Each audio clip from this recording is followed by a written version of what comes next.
wonderful miracles. JE, on the other hand, used to play this initiator, so Tricky obviously is going to be in the limelight. But for now, ladies and gentlemen, we have Levi and Ezzy walking out on the stage. Ezzy also at one point used to be one of the best initiators in the country with a surprisingly high clutch percentage. If there's anyone who can give Hellfighter a run for his clutch percentage, it's probably Ezzy. Well, I mean, for now, let's welcome the YouTube audience. Welcome everybody on the YouTube stream, whoever's clicking on the English stream. Of course, thank you so much for tuning inside. But welcome everybody to Valorant Champions, of course, South Asia. As we all know, this is something everyone was waiting for. Today's matchup is going to be between OG versus MLT Esports. And, well, we all know this has to be one of the closest matchup, because considering MLT Esports, they have all the players ready this time. There's going to be no one missing on their lineup, so it's going to be a complete 5-man stacked lineup on their side. But look at this. Oh, Tricky. Okay. All right. He's trying to be a stud. Is he trying to be the Hulk or something? I also liked what Antidote did over there. He paid a tribute to CR7, basically. That's CR7's pose. And now, ladies and gentlemen, last but not least, the final players are walking out on the stage. The man unleashed himself, Tesseract, along with Fox. That's a cute little toy he has in his hand. Oh, it is a Fox toy. Okay, nice. Ooh, yeah, it's a cute toy. I like that. I like that. But here we go. The coaches are now going to be out as well. So I just love a hacker, the man himself, who has been able to guide his team to the success. And both these guys are just going to do namaste to each other, and they're going to get back to their seats. I'm pretty sure they're also going to have some little talks to themselves to what the game plan or the strategy is going to be like. And soon enough, the game will be beginning as well. I just want to take a look at the map video and find out what the maps are going to be selected in today's game. Haven has to be there, as always. It's one of the most favorite maps out there, but I want to see a little variety, as you guys know. I want to see one more Icebox in the mix, and maybe the new maps like Pearl or Lotus. I want to see some Lotus, man. It's been so annoying that I keep seeing Lotus in all these VCT Pacific and VCT EMEA matches, but I haven't gotten a chance to cast Lotus myself yet. When's that gonna be? Someone, please, please. I know I'm sounding selfish right now. Please, pick it up. Pick it up, man. Pick up Lotus. I want to cast it. I'm tired of just watching it.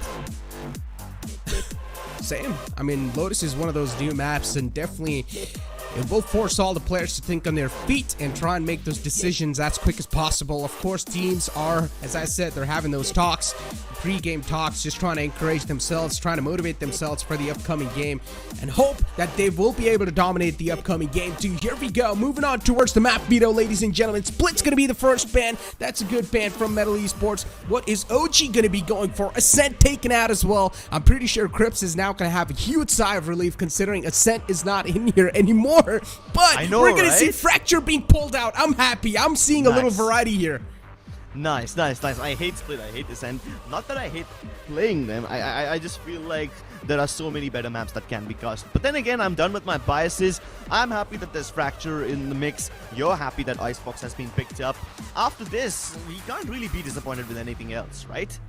Yeah, pretty much. I mean, Lotus is banned, okay, so I guess that's a little disappointing, but it's completely fine. We've got Fracture on the mix, so this is one of those maps. Definitely, I'm quite interested to find out what the agent select's going to be looking like too. Decider's going to be played on Haven. This is the first time where we've seen Decider being played on Haven, so I'm kind of excited for that too. But we're going to be kicking things off on the map of Fracture, ladies and gentlemen. As I said, the agent select here matters quite a lot. Now, we've seen Navi's agent composition too on the map of Fracture, but the composition that Navi usually uses, it doesn't have a breach in it. So that was one of the most problematic situations when Navi faced up against Fnatic in the finals of the VCT lock-in. But that composition, not to take anything away from that comp, it's of course a good comp, but I feel like that's only one to go use. If you use it one time, the cracks will be found easily. Tesseract is going to go for the Cypher lock-in instantly. AZ's on that Neon. Okay, double duelist. Nice, nice. I like the fact that they have the ability to just dive right in, so you can clearly see very different approaches from these players, right? With Aziz and Rafuel on Neon and Jet respectively, you can be sure that Orangutan will be going for a lot of land grab right off the bat. The only person who can probably get in their way is gonna be Ezzy, who can basically stop them in their tracks with the nano swarms and all, unless they decide to completely ignore it and go over it. But because there's a double initiator on MLT Esports, Jay's KO can actually help them gather a little more information. So they're still quite deadly, but they will have a little more information to make things work. And that being said, because Fracture is such a tiny, congested map, you can silence the Breach, you can suppress him with the 0 point and basically nullify him for some crucial seconds, which will really delay some pushes, because Breach is basically the staple of this map. You need that util to get anywhere in. Interesting. So we've got a double duelist composition, but one thing that I'm really worried for OG over here is that they've got no agent that can give them the early info. They haven't got KO, which can scan and give them the info that, okay, there's someone present there. So that means OG will have to go for those aggressive peaks and pretty much try and take those risky ways of getting information early on inside the game. They will have to go for those peaks. So this allows OG to play aggressive, but as I said, it's also going to have a lot of risk backing it up as well. It really depends how the initiator is going to be setting the duelist up, and instantly we're going to go inside a technical timeout. Someone's having little issues, and I think it's Rafuel. A little issues with his PC, but we'll get it fixed up soon enough, I'm pretty sure. But as I said, the composition that OG have, I'm a little worried about that. Oh, wait. Actually, I'm not, and I'll tell you why. So, OG, one has to take this statistic with a pinch of salt. They have a 75% win rate on Fracture, but that's only because they've played it 3 times in the recent history. Surprisingly, they did play this map against MLT Esports in July last year. Now, I know that's a long time ago. The composition was way different. Lineups obviously were different. The meta was different. I mean, Chamber was in full swing at that time. And you also have to keep in mind that back when this match took place, Badman, Godvexy, and everyone was still in MLT Esports. So the imports were not present. Foxy, Tricky, and Ezzy were present. So the core of those 3 does kind of make things a little bit easier. But then Ezzy used to play Chamber back then. And even Orangutan, for that matter, had Shooter playing instead of coaching. I'm sorry, not Shooter, Doctor playing instead of coaching. They also had Shooter from Pakistan participating in the team at that point. So you can't take everything with a pinch of salt. But here we go, ladies and gentlemen. We've started with the action already. They dive straight into the B-side, fast lane in. And Levi is just shutting everybody down. Casually picks up the 3K. And Kakarot's just left to his own devices. Not the best way to start this game. Yeah, pretty quick round, to be honest. The game didn't even start, and we already have the first round concluding in the favor of OG. And considering this map is an attacker-sided map, this should give the players of MLT Esports, of course, little advantage. And as I said, OG, for that early information, they will definitely have to take those risky moves. They will need to take those risky peaks and go for the information. But at least they've got the first round secured, so that means now they're also going to be having the anti-eco in their hands. Better weaponry means an easy round in your hand. Well, MLT Esports never the kind of team to go for these forced buys. They will stick to their classics, and this is one frenzy purchased by Fox. So nothing to worry about yet for OG. They've got this camera marking towards B main. The remaining players, both Tesseract as well as Rafuel, marking Arcade. Yeah, there you go. Now that the Cypher utility's been broken, MLT Esports flood into the site. But this is actually nice, you know. Since Orangutan is not contesting the site, Metal can at least plant the spike before it all goes downhill. 2 players remaining, and they should be swept up as well easily. Tesseract's in the close. He has taken down a bit low, but as long as he's alive, that's all that's going to matter. A flawless round to be secured from OG. Once again, they're looking pretty strong. At least they've had a strong start. But now this is where they're going to be tested to their fullest potential, because now the opponents, they're going to have the Vandals and Phantoms in play. This is one of those rare eco rounds where everybody walks away with a win-win, you know? OG are happy because they didn't lose anyone. They can continue with all their weapons in their hands and turn it into a proper bonus.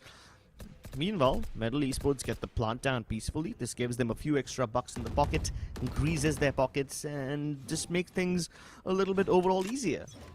Everybody's happy, but now I think that sentiment might change now that there's Phantoms and Vandals with MLT Esports. You can already see Fox lining up for a fault line, ready to set up probably Tricky for success as they try to take control of a main. They're waiting now because there's a smoke that's been deployed by Levi. And speaking of Levi, he's awfully close to his orbital strike. You know, it's only 2 rounds in. Easy's holding the other side of the map. Just waiting for someone to rotate out. No presence being shown just yet. Aziz being stunned out as well. He will need to fall back. And that's what exactly has been done. But you can instantly see Antidote as well back in action. He's trying to set up Aziz for success. With a flash, Aziz will peek out as well. And that's what exactly is happening. As I said, they'll need to go for some aggressive plays. And that's what they're exactly doing to gather that early information. And Antidote is trying to get in their faces. But now the call's being made for Metal Esports to back out. I'm actually very happy with this, you know. Metal Esports have managed to bait out quite a lot of OG utility. Antidote's entire utility kit is gone. Aziz has used up his relay darts, so Tesseract now has to make do all by his own utility. The flash, not good. Fox kind of blinds himself, and this is a bit of a disaster. But Jay somehow tries to recover. 2 kills by him, but that's all she wrote for him. What are they doing over there? The Cypher setup is definitely quite annoying for them. And OG... first 3 rounds secured, and even the bonus round secured in their hands. Metal Esports now being forced on an eco. Stingers and light armors bought. Even the sheriffs are going to be in action. That means now they'll need to hand out some haircuts. At least their main motive of the upcoming round is going to be to take some guns off of their players of OG. An operator in play for Raw Fuel. I'm a little worried for Metal Esports now.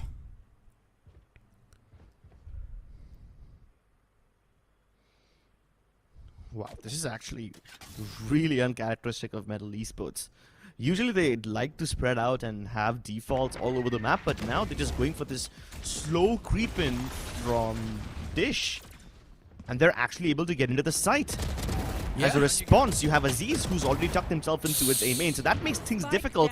And as Levi tries to chime in as well, Metal Esports are getting clobbered. Kakarot with a crucial kill. Jay still sitting in the corner. And Kakarot's just waiting for the flank. But he doesn't know there's no one on the flank just yet. 4 players, all the 4 players are stacked up in the defender spawn. Peeking out from ropes is Tesseract to spot out the player. He knows Jay's just stuck behind that box. And he will be instantly shut down. And now the last man to go, Kakarot, with only 45 HP and a huge mission in front of him. Seems pretty next to impossible. And he's still hiding inside the smoke. Soon the smoke will start to dissipate as well, and his lifeline too. Well, that's just quite clean from OG so far. I'm actually liking this. And because Metal Esports aren't using all that much map control, because they aren't crunching from both the sides, OG have so much more maneuverability, you know? Aziz is waiting towards A main, a position that you wouldn't normally expect a player to be in. Tesseract doesn't get blocked out. He's bold enough to walk out of the smokes and play from top of that rafter. And OG are just making it look simple. Metal Esports need to somehow make things easier for themselves. I mean, in round 3, they did make things easier. You know? They baited out all of Anti's and Aziz's utility, and that left them vulnerable. But oh my god, Aziz, are you serious? He just walks out with a rolling start. The orbital strike does nothing to help him, but hey, this is still quite stylish. Calm, cool, collected. Was able to just connect those heads like it's nothing. AZ starts off with a fire. And now OG... they're going to start to capitalize even more. Of course, a huge concern on the side of Metal Esports, and Tesseract finds himself another one through the smoke. Kakarot's all by himself on the main, gets caught in the site for tripwire. Now the position's clearly known. 3 players versus 1. As I said, looks next to impossible to pull off, but Kakarot, he's getting an inch closer every single time he's getting these kills, but Raw Fuel will shut it down. Oh, this lineup the players of OG have, it's allowing them to rotate and take those aggressive peaks so well. But Metal Esports need to find a way to punish them. Yeah, Metal Esports are getting clobbered right now. This is kind of a red flag at this point. The orbital strike that Kakarot used was just to get the kill on Aziz, but man was unfazed. Didn't seem to bother him at all. Got his kills, got the double as well, and fell back peacefully. And then Metal Esports were just left struggling, you know. Even when they tried to make a counterplay by pushing through the smokes, OG were all over them. It seems like Metal Esports are just not prepared for this super fast aggression from OG, and this is not even the first time that OG have tried this aggression, you know.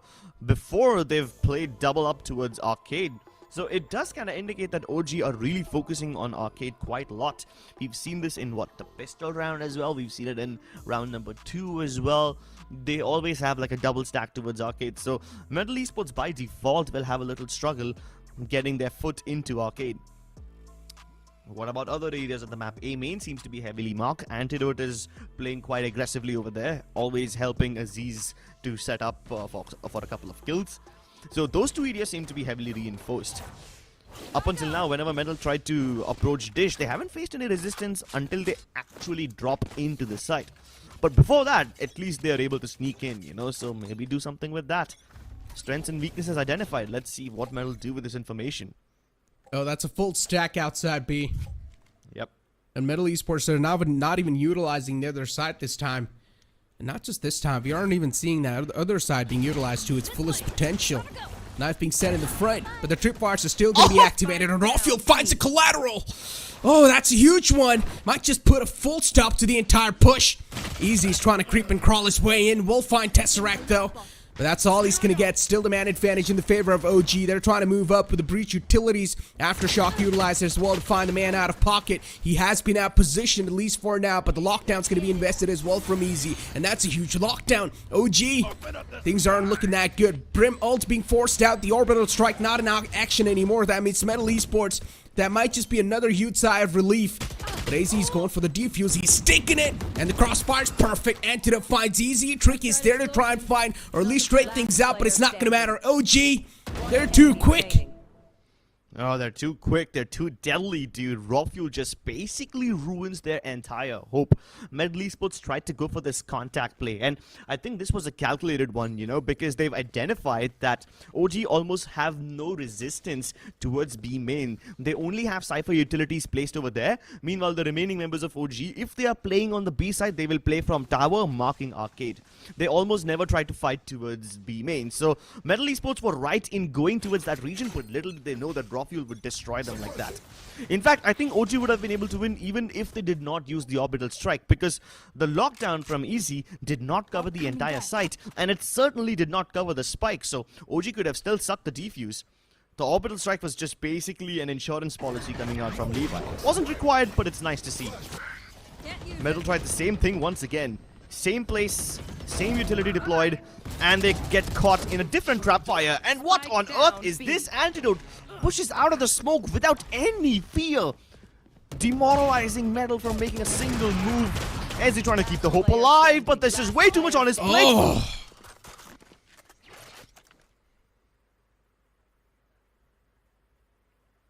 That is huge from Easy. And look at the OG watch party. Considering OG have such a huge lead, of course, every single man on that watch party is going to be way too happy. And OG, look at him just lining him up on top of each other, but then Easy, all by himself, was able to flip things around. But still, the flip wasn't that strong, and that's why MLT Esports, they're still lacking a round on the board. And at this point, you really start getting desperate for these rounds. You've got two big ultimates lined up already. Kakarot has the orbital strike. Tricky has this overdrive, so he can probably use it to get something done. He's got the sheriff, and if things require it, he will activate his big beam gun. Ezzy, though, one of the only people with a weapon, other than Kakarot, now loses this weapon, so it's a done deal. And I felt like Ezzy went ahead a little too early, you know? MLT Esports were aware of the fact that OG heavily defend arcade, so he could have probably waited for the rest of his teammates to get a little closer. But hey, it's an eco round, so they can't hope to accomplish too much either. Yeah, they've also changed the Cypher setup this time. It's on the A site. Yeah. Cypher playing on the A. It should be a smooth sailing on the side, of course, but taking the side control in their hand will be a little tough because the defenders might just be a huge thorn in the way, but that's not the case, at least for now. Orbital strike used. MLT Esports, they're able to sneak in quite deep so far. Rawfield, the man in the clothes, and JE seems like he snuffed him out, and he will find the opening. Rolling Thunder being utilized too. JE with the 2 is finding a huge opening for his team, at least for now. It's a 2-on-3 situation. OG definitely now they're going to start a sweat, but Tesseract is back in action. He's a beast awoken. On Cypher. Oh no, being stunned out too. Too many utilities on his way. Yeah, Tesseract can't really do much when he has this fault line coming in his face. Yeah, and now Tesseract really starts to scratch his head, you know, because the one round he moved away from the B site, that's when MLT Esports were able to win. Now, I'm not equating Tesseract to be the only person who can defend this B site, but then again, MLT Esports did make it close. They managed to sneak in all the way towards the side without actually triggering any alarm bells, and as soon as they got inside, they used that fragment to block out anyone from tower. It was also a nice heroic play, pushing out of the smoke like that and getting 2 kills with the Bulldog. So that's probably what helped thin the numbers of Orangutan. And MLT Esports, they need to go for these heroic plays like that. Under normal circumstances, one wouldn't, on paper, recommend pushing out of a smoke without any utility to help you. But if Antidote can do it and get like double kills, triple kills, then why can't MLT Esports do it? OG's timeout. And even though they just lost the first round, they have pulled out an instant tactical timeout. Seems something that VLT did in the previous matchup. But OG, they know it was weak buys from MLT Esports and they still lost that round. They were not really able to see those aggressive pushes coming in through the smoke and all that stuff. So OG, they of course needed to talk to themselves and decide what exactly happened on the B site. What happened on the B side is, yeah, something they'll discuss in this tactical timeout, but you know what I'm afraid of? Look at the amount of ultimates that OG has stacked up now. I'm afraid that they'll use something to destroy MLT Esports. And this is a good setup from Levi. He almost escapes. Keep in mind that OG have never posted any defense towards Dish before, so now that MLT Esports are encountering resistance, even they are shocked, even they are surprised. Whatever MLT Esports thought of will now have to be recalculated. Oh, on a move. Rawfuel's ready with the op, but the jump spot's there. Rawfuel being forced back, but Easy connects that shot. Rawfuel sees a bullet right to his dome, and he won't be able to stay alive to see another day, at least for now. Been taken out inside this round, and that's a huge threat neutralized already. The operator's not in play on OG anymore. That means Tesseract will need to handle things all by himself, and Easy once again peeks out, whiffs all of his shot, and will face the consequences. Rolling Thunder utilized too. Antidote, that's a huge Rolling Thunder from his side. Everyone on the side, at least for now, stunned out, but they will try to do the flash and peek combination. Trades did happen back and forth, and now we're down to a one-on-one situation. Kakarot versus Antidote, and he's going for the stick. Kakarot has no clue, and Antidote, he's such a sneaky man. Captain of Orangutan stepping up for the team. It all came down to Kakarot in that situation, you know, because he's the only player who cannot be accounted for. Everybody else caught in the Rolling Thunder. The tower area gets completely carpet bombed. And then it is up to Kakarot to somehow save his teammates from certain death. He does try to neutralize the situation, but Antidote, man, he is just too strong. You also have to keep in mind that the tactical timeout that OG took in this round really caught MLT Esports off guard, because up until now the Dish area was completely in the clear, and now that Metal suddenly find resistance over there, they get bamboozled.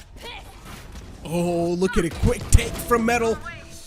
Things aren't working out for Metal, and now they're starting to get desperate. The quick take was there, definitely. Oh my God. With Tricky's ultimate, but instantly everyone's being shut down. OG, their defense is just so strong. A wall that's uncrackable, and OG, they're just cracking open every single skull that is being found in front of them. Kakarot retrieves the Vandal in his hand, but we'll try to pull something impossible. And as I said, it looks pretty impossible. Finds one, gets the second one as well. Oh, is able to line him up. But the third one will put a nail into the coffin. Yeah, those odds were just a bit too high for MLT Esports to conquer Kakarot. You know, whenever his team is in economic peril, he's almost always the person who somehow purchases a gun, and he's still able to get a couple of kills on the back of it. So even though his at least the rest of his team's economy is not the healthiest, he's able to keep himself afloat. The silver lining over here is Kakarot now has his orbital strike available, so that's something better than nothing, you know? But up until now, his orbital strike hasn't really caught anyone, it hasn't even damaged anyone. Forget damage, it hasn't even forced anyone to fall back, so that is a red flag. OG, turn up the pace, turn up the aggression. A fault line and Sky Smoke directly out of B main. This gives them a lot of advantage. Oh Rawfuel no! Disrespecting the fast lane. My goodness, nothing seems to be working out for MLT Esports. Fox again holding his nerves with the gun. And OG, they got a huge advantage back inside the game. Kakarot Here. waiting for the flank, looking out for the flank, and AZ's is there in the back as well. The call's instantly being made probably that MLT Esports are trying to rotate out, but they're sort of choked in the back site. Both the players rotating towards AZ's starting to fall back, is still wanting to take those duels. He's really willing to take those duels. Yeah. But MLT Man's on a Esports, hunt. oh, they're on the ropes. And this is what I was scared of. No. Getting caught when you're on the ropes is one of the most unfortunate things. And that's exactly what that happened. Ouch. It's painful to watch, dude. They might as well turn this rope into a noose. Oh, I don't want to go down and crack that dark joke, but this is just painful to watch, man. One enemy remaining. I can't take it, dude. My heart can't take it anymore. Even Antidote is embarrassed. He's like, come on, dude, give me a fight. These are some easy frags. I mean, even OG, they're really just trying to put that little touch of aggression inside the defense, right? And they need to do that with the composition they've got. And so far, they're doing it so well and successfully. But once again, maybe the fairy tale will come true for MLT Esports. Because on the map of Fracture, they're definitely getting dominated. You never know what happens on Icebox. Dude, unless the fairy godmother comes down and blesses them like she did to Cinderella, I don't think they're going to save MLT Esports. They're once again going for this 5-man push from A main, and it hasn't worked in the past. Will it work now? Orbital Strike to hold them back, at least for the time being. At least this time, Kakarot's ultimate does clear some space, and then he surprises Aziz, which gets his team the man advantage for the first time in a very long time. But then Antidote sends forward the Rolling Thunder, and this should throw a spanner in the works. Counter util by Fox to keep OG at bay, but the time is ticking. Aftershock clears all the angles out. Both of them try to peek him at once, but Antidote still stoic, still strong. The flash gets Fox, but the timing is unfortunate. Kakarot puts the final nail in the coffin, and MLT Esports finally have another round to put on board. But the question, the burning question of the hour still remains, is it too little, too late? Only time will answer that question, and as you said, is it too little, too late? At least that's what it seems like for now. But we've seen some insane comebacks in the past as well, Crips. Anything's possible. Definitely. When you're on such a huge stage. But at least inside the first half, that's what it seems like it. The first half is definitely heavily dominated by OG, but anything can happen on the second half. Everything comes down to that pistol round where things will be kicked off in the second half. But with that being said, we are going to be pushing to a short break. Don't go anywhere. We'll be back with the second half. For my wings, I need my hands. This life is real. Can't play pretend. Came off the beach. I get it in.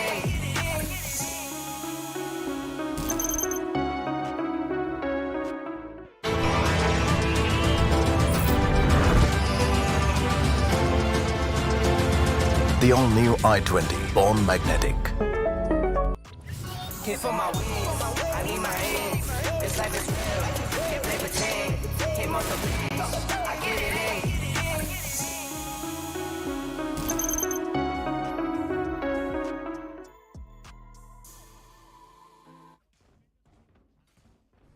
Here we go to the second half, ladies and gentlemen. MLT Esports, of course, they're bleeding heavily.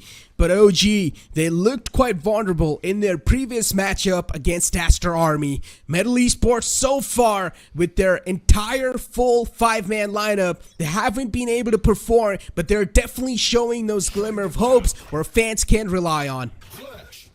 Let's see how much longer can this glimmer of hope actually keep on emanating light before it gets plunged into the darkness. Tricky once again. A beacon of light. The shining example of hope, which can probably get his team the win. Kills Tesseract, the man who made their lives miserable for the first 7 rounds of this game. And now they're also going pretty aggressive. MLT Esports, they themselves.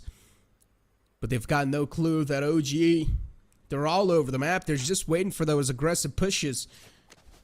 And so far, they're making their way towards A. And definitely now the sound's being heard. Jay should have given the call away. He's down to only 12 HP. He doesn't definitely have a lot to hold him off. But MLT Esports, they need to start rotating as quick as possible. And OG, they themselves, they don't have a solid plan which they can rely on. They've only got 2 players waiting outside Arcade. But B is the hit, it seems like it. Turrets there on the site, so they will of course try to play for the contact play. But every single player from OG as well is just stacked up on Arcade. Now the smokes are going to be deployed as well. Nanoswarm's activated just to try and stop them in their tracks. But that's not going to matter because MLT Esports, it seems like now the bodies are starting to drop on the floor. Fox is taken down way too low. Tremors utilized to try and make things a little difficult for the opponent. But OG, with the site control in the hands, they're looking pretty happy. Little time left though. Enter can still be able to plant. They don't disrupt him, but they're still getting the kills. Kakarot and G really timing up. Oh my god! Oh my goodness! He just turns up all of a sudden. What? No. Jay finally puts his killing spree to an end, but I had my heart in my mouth. I was so scared. I know, right? Like, I was partially happy for MLT Esports because this was supposed to be their win. This was supposed to be the round they put up a number on the board, and Antidote almost took it away from them, dude. And there's a high chance we're probably going to be seeing a force buy because they also got the plant down in Crips. Oh, of course. So they're definitely going to have those extra credits. Of course. And this was way too close for comfort. It was not supposed to be this close. And the last man, JE, who was alive, he only had 12 HP in the hands. Imagine, right? Imagine. I mean, MLT Esports aren't the kind of team who go for the force buys in second round, regardless of the pistol outkin, but OG almost always do that. So now they've got these Spectres and Stingers in the mix. Can they go up against the Bulldogs that Kakarot and JE are wielding? As he turns up the pace, all of a sudden the flashes and the slide, it cancels out Tricky's tracking. JE, he is demolished. OG are singing the songs of death, and already MLT Esports look shaky. They're trembling, their legs quaking.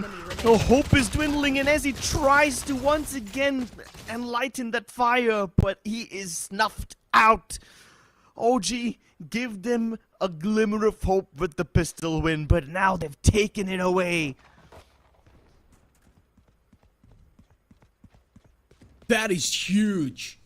And as expected, OG, they do exactly that. The force buy comes out.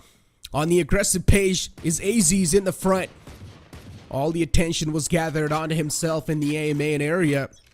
And the team in the back started doing their work. Of course, as Boaster said in his tweet, that's what Duelist's job is, to gather the attention and make his team's job easier. And he did so perfectly. And now the Sheriffs are going to be on the board on their opponents, MLT Esports. Definitely, they are going to be sweating a little bit here. An aggressive peek from Fox is going to cost him his life. Don't exactly know why Fox went for that.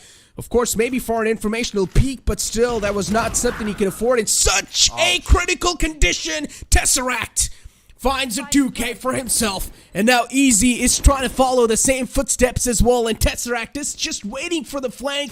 The tripwire will get activated soon enough. But this time, it's Tesseract body that hits the floor. Nice shot by Tricky, but there's just way too much on his plate. OG are just running this through. Speed running the entire game. They want to get to map number 2 already. Fracture seems to be a completely one-sided game. I expected a little more resistance from MLT Esports, but so far their plays look fairly one-dimensional. Oh boy. And a timeout from MLT Esports, you might as well utilize it if you've got it left. Because this is the last round of the map. Pulling this map off is, I'm going to just say it, it's impossible with how MLT Esports are playing this so far. And with the trade game that OG's showing on the board. The trade game's just on the point. OG's teamwork is looking so phenomenal. And to counter that, MLT Esports will need to flip the switch in seconds. And that sounds a little next to impossible as well. And just to let you guys know, on the players' demands, even the monitors have been changed as well. Oh yeah. Oh yeah, actually I just noticed that. I don't think there was too many... I don't think there was any problem with the previous monitor as opposed to the monitor stand, because that monitor stand was like kind of in a V-shape thingy, you know? It kind of blocks up a lot of your space which you need for a mouse pad, so that was like one of the only issues that the players were raising. Otherwise, the monitor itself was fine. It was the stand that gets in the way. I can understand, you know, I, being a player who has a fairly low mouse sensitivity as well, can relate to running out of mousepad space. In fact, I think the only other person who I know who has some really high mouse sensitivity is Deathmaker. I can't really think of anyone else at that point who has high sensitivity. Almost every other player has low. Okay. Tripwire's being placed. And here we go. Yeah. OG once again on the aggressive page. They have already made their presence all the way on the drop. And they're going to start to make it inside as well. They've got the side control in the hand, but Tricky's all by himself on the main, trying to hold things off. And now they've also got the turret contact. Levi misses those crucial spray, and he will be taken out. But Rawfield's there to at least even things out. So basically, it's not Metal that's good. It's this play out of dish that is cursed. Every time Metal tried it on the attacking side, they failed, and now that OG went for the same play, even they haven't been able to gather too much success. I mean, the round isn't over yet. Antidote can still turn things around. Rawfield does die, but Antidote has an opportunity to get inside. Actually, never mind, not anymore. Jay spotted him. So yeah, it's this play that is kind of cursed for both these teams. At least Antidote has the option to plant, so economy won't be that big of an issue. And he's also got the Rolling Thunder. I mean, if he wants to, he can definitely go for the use, but he's going to just get spammed through the entire wall in front of him. At least for now, Metal Esports, they've got the round secured in the hands, but I don't exactly know for how long they're going to be extending this map, because all OG need is one more round in the hand, Crips. Yeah, they just need one more round in the hand, and they have so many map points at their disposal. They can afford to mess around quite a lot. Of course, if I was in their shoes, I would probably just get rid of the map as soon as possible and move on to the next one.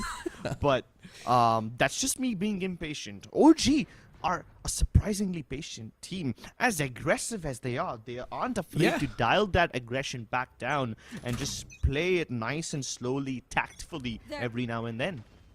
Exactly, though. But again, the format of the tournament's quite interesting too, right? You need to take every single map close. You cannot have a lot of round difference. Exactly. So that's why maybe Metal Esports is trying to fight back, and they want to take this map as close as possible, or at least get a couple of more rounds back in their hands. But this Rolling Thunder from Antidote is making me sweat a little bit. Metal Esports, they might just have their death approaching them soon. Yeah, keep in mind, I'm glad that you brought up the round deficit point over here, you know, because Metal Esports are currently standing third on the group standings. So it's not like they're in the danger zone. But yeah, they would like to maintain that round deficit, or if not, at least bridge the gap between them and OG, so that the teams below them on the group standings don't have a chance of making it into the playoffs. At least for now, OG have a damn good chance of making it into the site and planting without encountering too much resistance. Antidote tried to go in for a late play, and he gets intercepted. Orbital strike invested, and this is where Tesseract will start to cause a lot of problems once again. But Metal Esports, they're really trying their best to fight back. Neural Theft activated as well. But Tesseract and Levi, they've got a whole world of trouble in front of them. Easy is stepping up huge on the map of Fracture so far for Metal Esports, but they do not expect Levi in the back. And Levi has managed to stack up too. The Molotov being used as well. That means Fox will be forced off the defuse. But he still gets it. Metal Esports, they sneak in another round. How is this even possible, Crips? It's all because of cojones, man. It takes nerves of steel to hold down that defuse. And Tricky basically paid the ultimate price for it. He paid it with his life. Sorry, it wasn't Tricky. It was Ezzy. He stuck the defuse to half. Levi was actually counting down the timer. If he was just like a couple of milliseconds earlier, then he could have denied the half defuse. And then we're also seeing a lot of bold defuses, right? Even from OG, we saw those defuses being stuck twice, and now from Metal Esports as well. Exactly. So basically, everyone just wants to get that defuse timer to half and somehow make it work. Tricky, though, should be able to capitalize this. Everyone did get stunned, but he missed his opportunity, so it's okay. He can afford to fall back. Jay, on the other hand, has lost his life. That is towards B. Meanwhile, OG are trying to make a full contact towards A main, and as soon as I say that, Tricky re-clears that area, pushing OG back towards the attacking spawn. Kakarot is in prime position to intercept Tesseract, and he does so. But in doing that, he's given away his position and also maybe information that there won't be anybody towards the B site. If OG can connect the dots together, they can probably rush into the B site right away, and the only person that would probably stop them is Fox. They can easily smoke him off and then move inside. Nah, but OG haven't connected those dots yet, so they're still gonna play chill. Speaking of the dots, I mean, look at the dots on the minimap. Look at how MLT Esports are playing this. Of course, the Neon, which is tricky. He's trying to be quick on his feet, and he's just dodging between those two sites. He's going on A, switching on over to B site as quick as possible, but the take is going to be on the B. OG, they're able to read this perfectly. They're able to force out the rotation on the A side. Now they also get the B side control easily back in their hands. Of course, now the spike is going to be stuck as well. Spike plant taken in their hands. Kakarot's position and compromised, but catches one man off guard. Rawfuel gets the trade instantly. Will also retrieve a Vandal in his hand, so that's a good news for them, at least for now. It's a 2-on-3 situation. Man advantage in the hands of MLT Esports, but these shots are just hurting MLT Esports. They're bleeding even more, and Rawfuel, he's looking to put a full stop to this entire fairy tale of MLT Esports. One more round to go, and OG, they're way too close, and they're going to start inching even closer as they secure the final round on the map of Fracture. OG, a dominating victory against MLT Esports. What a win from Orangutan.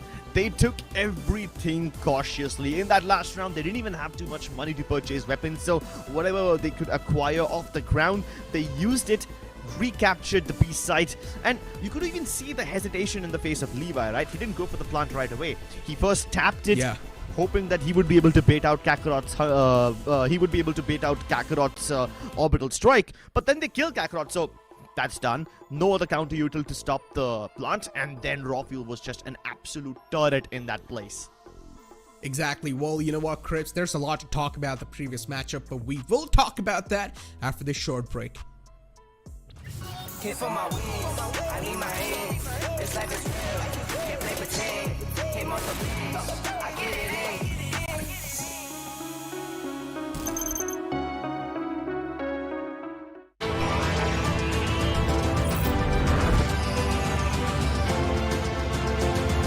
The all-new i20, born magnetic.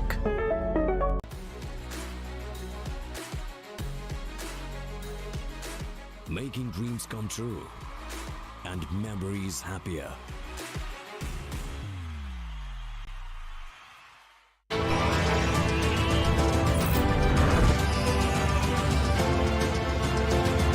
The all-new i20, born magnetic.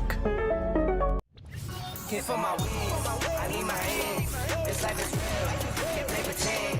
Came off the beach, I get it in.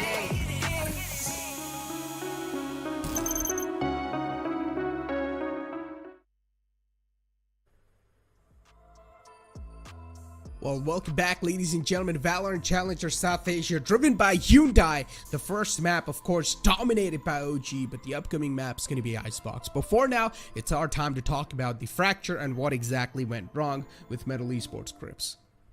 Yeah, okay, so there's plenty of problems that we need to address over here. First of all, MLT Esports, starting on the attacking side, fairly one-dimensional pushes. And they were trying to figure out the chink in OG's armor, you know, and you could see the brain game just transpire throughout the 12 of those rounds. The first 3 rounds, whenever MLT Esports tried to attack via B main, they didn't find any resistance over there except for the Cypher tripwires, which led them to assume that OG is heavily...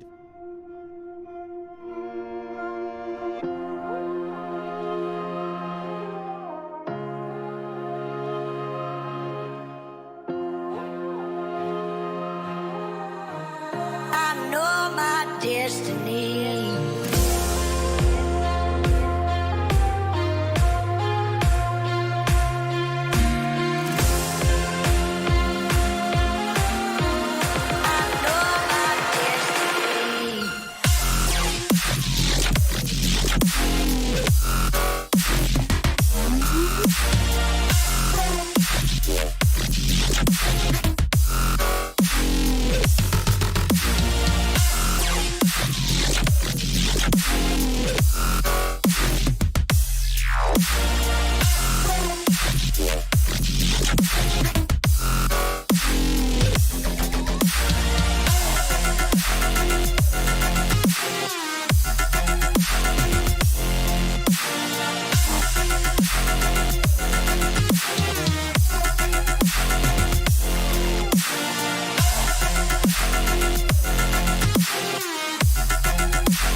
is you, YouTube audience. Welcome to the stream once again, as we are going to be kicking things off on the map of Icebox. We need you guys to support your favorite teams.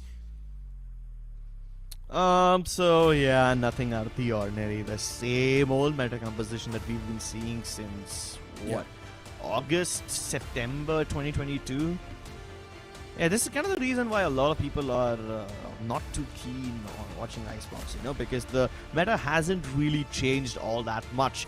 I mean, if you take a look at it, it has changed. The harbor composition that we saw in VCD lock-in from DRX and Loud was actually pretty potent, but then Fnatic beat them in lock-in, and then it was all like, what's the point of innovating when the same old lineup and the same old meta can continue to really work in the favor? So meta compositions, nothing out of the ordinary. We've seen this several times before, but what we haven't seen before is such a massive power difference between the two teams competing over here. One would have expected that because MLT Esports have their original 5 players back in the lineup, they will be able to give a little more resistance to OG, but so far they've done nothing but roll over. Speaking about that, I mean, MLT Esports and OG, here we go. Starting on the pistol round, MLT Esports on the defense, OG on the attack. Last time we saw MLT Esports starting off on attack, so this time, of course, on defense, they want to test the waters. This Viper, MLT Esports. Sorry, the Viper Wall, it's quite interesting. You see, you have Kakarot deploying it just horizontally to stop the OG in their tracks, but he himself isn't playing over here. Snakebite missed. That, keep in mind, is their own Snakebite, which the Sage is taking damage from.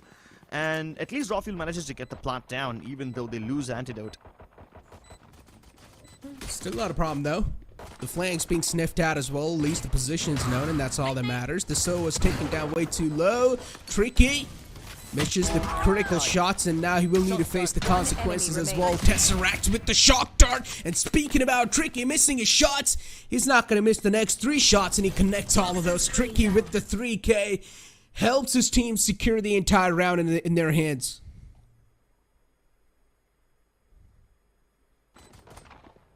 Tricky being such a huge difference maker, gets in the backline so quickly, and even though Rawfuel detected where he was, it kind of throws a little spanner in the works of OG. I'm sorry, it throws a little spanner in the works of the rest of the attackers, because they can't really take their post-plant positions anymore. The spike was planted so they could defend it from belt, but the Tricky's already present over there, so it ruins their post-plant setup. Also, it's kind of a red flag that we missed that Snakebite. It wasn't a big problem yet. It wasn't a deal breaker which lost them the round or anything. It's just slight detail that can be worked upon. Regardless, not a problem for OG yet, and because they got the plant down, I would have expected that OG will force buy in this round, but they actually aren't going for that. It's just a bunch of sheriffs, so not that much investment as opposed to what we saw in Fracture. Speaking of investment, as you said, yeah, MLT Esports too, they haven't really invested a lot from their side. They've got the Sheriffs and the Marshals on the board. Yeah, the Spectres are, of course, now going to start assing as well. The damage is being dealt. JE was the man who invested in Vandal, and so far he's making it work too. The Tesseract shots are on point. He's only got 12 HP to work, though. So, of course, OG, a lot of problems still for them that they're facing, but JE, he knows exactly where his opponent is, and the defuse will be taken by JE just to get that orb, or just to get him closer to his ultimate. Yeah. It was a bit of a risk that JE took, purchasing that Vandal. I mean, if it went down, and God forbid if OG get it in their hands, then the whole round would have been very different, you know? Then we would have seen a deja vu of Fracture, where basically after winning the pistol round, they just stole away the momentum. Spike, uniquely enough, was planted on the left-hand side of that green Radianite box, closer to screens rather than in the default planting position that you always see between 410 and the generator box. So yeah, that unique spike plant position kind of makes me a little excited to think about what OG might have in the plans for us later on in this game, but let's see what they're cooking. So far, OG going without any problem seamlessly into the A site, and not too much resistance from middle. They're just using the nano swarms to keep OG at bay, but the plant is going to go down regardless. 5v5 retake on our hands now. Oh, here we go. Side control in the hands of OG. MLT Esports, they've got 3 players stacked up on the flank. Is this going to be a good thing or a bad thing from them? We'll be able to find out. And Tito catches a bullet to his head with the Marshall. Of course, it was through the walls that way, so it wasn't a confirmed kill, but still, OG players, they're taking way too much damage, and they cannot afford to keep on dropping bodies like that, because now the ARs are going to be in the hand of MLT Esports' players. Levi in the backside, looking to connect some shots. Kakarot on a 3K, going huge for his team, but Fox has only got a sheriff in the hand, but not enough time to defuse, and Tesseract connects the final bullet. Yeah, that reload basically caught him unaware. They should have been around in the bag for MLT Esports, but OG make their mark. It's kind of funny how Tricky dashed back properly, but he got body blocked by his own teammate over there. Yeah, that's a bit painful. Otherwise, that was a proper dash back from him. Anyway, it was a bonus round for MLT Esports, so there's no alarm bells ringing yet. But OG, now that they've reacquired the momentum, need to keep it. If MLT Esports can snatch back the momentum, then they shall definitely be able to put a couple of more rounds on the board. Poison orb emitting.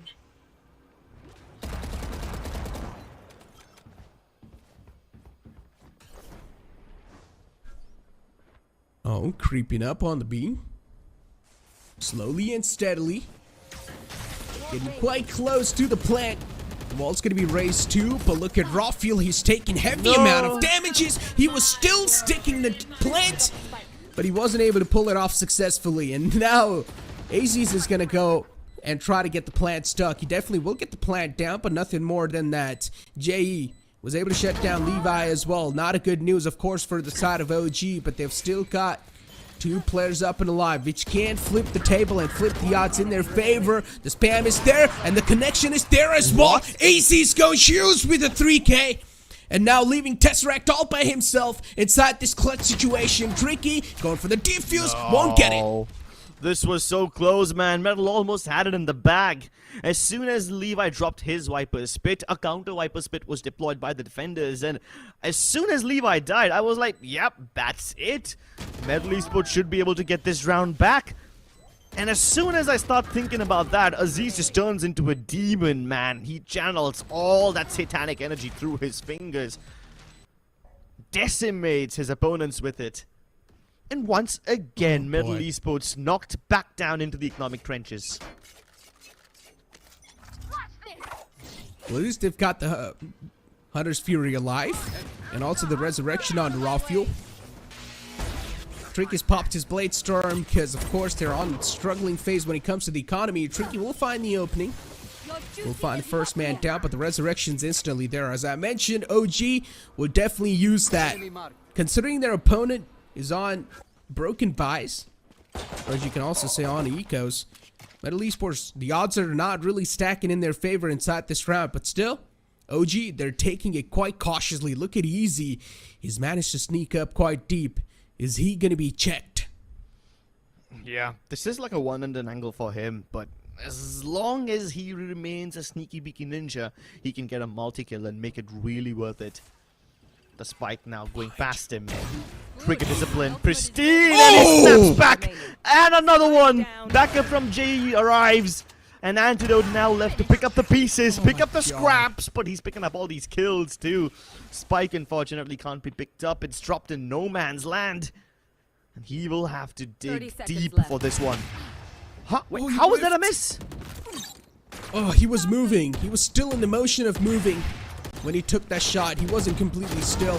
And that's one of those operator thingies that might just happen to you. But the run and gun with the classic, with the burst, will work out. But Tricky is there to save the day once again. MLT Esports, a nice eco round secured from their side.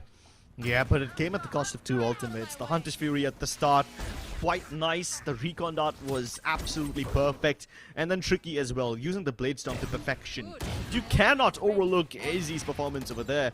And as soon as AZ made the call that, hey, you guys, I'm spotting them, even JE, he just snuck up on that zipline and came in for the backup.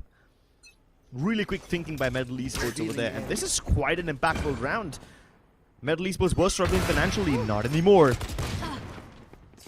Oh no. The stop is recoverable by OG. And if Antidote picks it up, you can probably start singing the songs of death again. Indeed it is, but this map is looking way too close, man. Both these players and both these teams are giving a tough and equal fight to each other.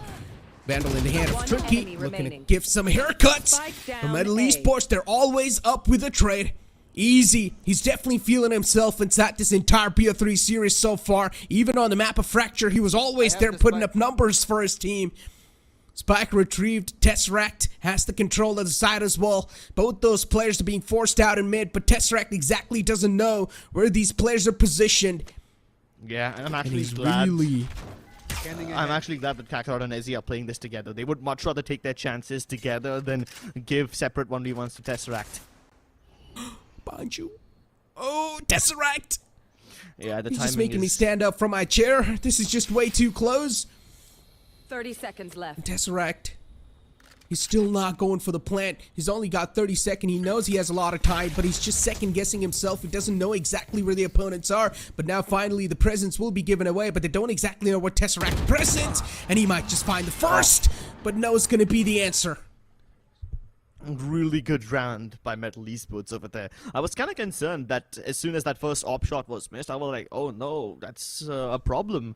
Now OG can recover this weapon, and no, actually Tricky managed to recover it back, got it, and he had like another Vandal also present from where he was playing behind that small Raidenite box. He had the op in his hands, and then he just immediately switched his weapon to continue playing over there. So that's quite quick thinking.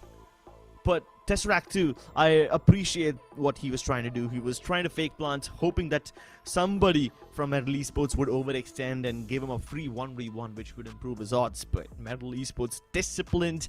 They don't give any chances to Tesseract for clutching this one out.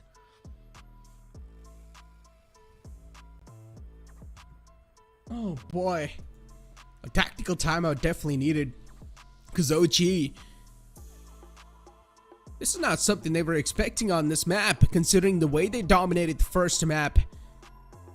OG should have a strong lead, but so far, they're of course been proven right. MLT Esports with a 2 rounds lead, not that far away. OG can easily catch back up.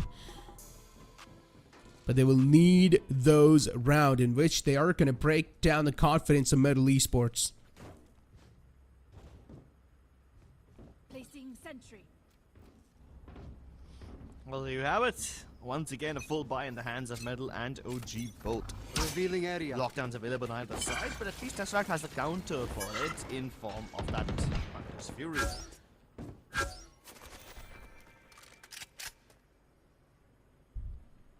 Scan was there pretty well. Easy's got the lockdown available too in his hand, so he can try to at least deny the push for a while. And he's staying in mid.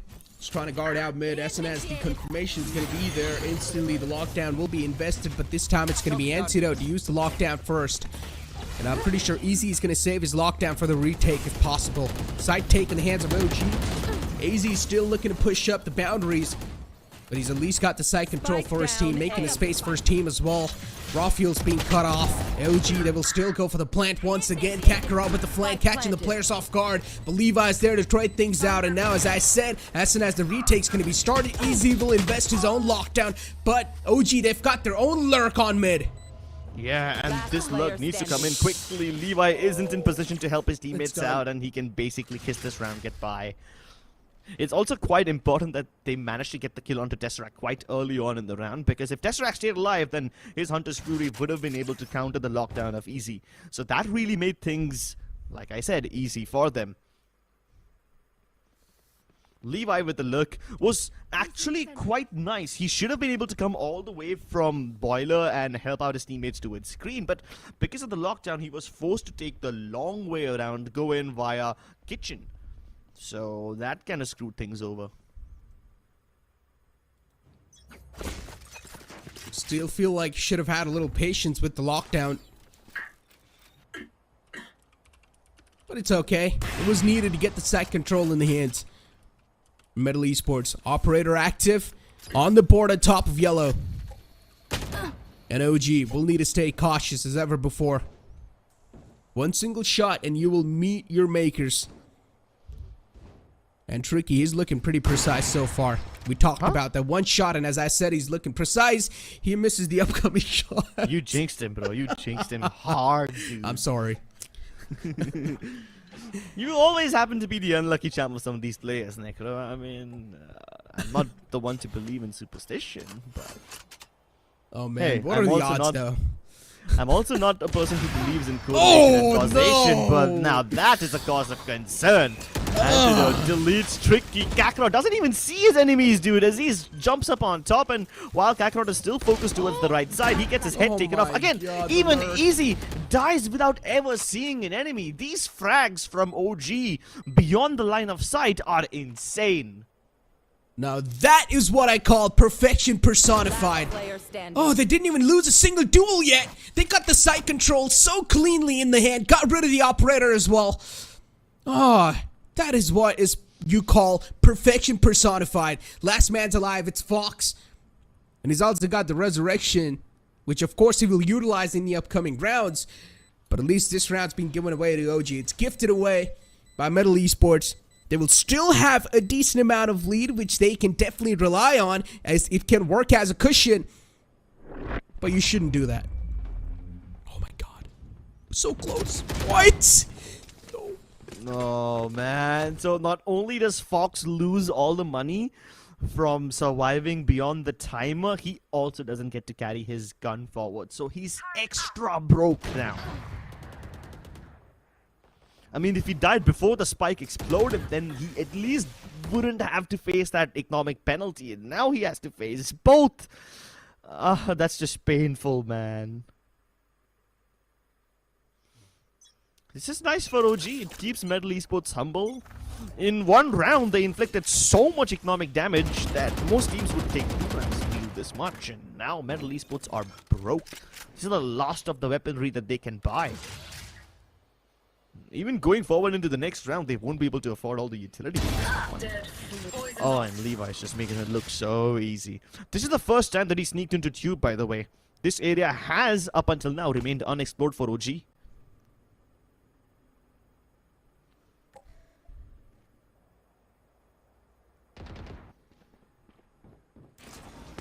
Five to 3 being the scoreline.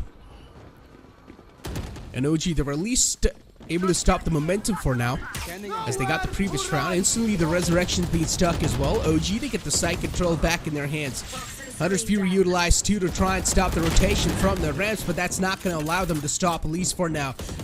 But the duels are being won by OG, and that's all that matters. AZ's, as a sneaky man, sneaks on top of the screens, does find one. The instant trade was there, but MLT Esports, now the man number's not going to be there in their favor. Tricky with the operator once again, and he will be shut down without being able to do anything. You know, I thought that Tesseract would probably use the Hunter's Fury to kill the guy who was just revived, but he used it to clear out the more common angles towards the A site yet. Regardless of his decision, it works out because OG are able to win the round in an almost flawless fashion. So many players of them left alive, and now the momentum starts to swing in their favor. Not only do OG start to put the rounds together, but because all their players are alive, they don't have to reinvest too much into these rounds, which means their economy starts to go up, up, up. I think they have enough money to, you know, last them until the end of this half. I mean, my math may be slightly off over here, but I don't think they're in the danger zone at all. Definitely both the coaches having heavy talkings right now, and Hacker's definitely talking a lot. Maybe not OG's coach that much, but Hacker's got a lot of calls that he wants to convey to his team. Because MLT Esports, they're on the verge of losing all the lead they gathered early off inside the entire game. And this is the timeout from them too.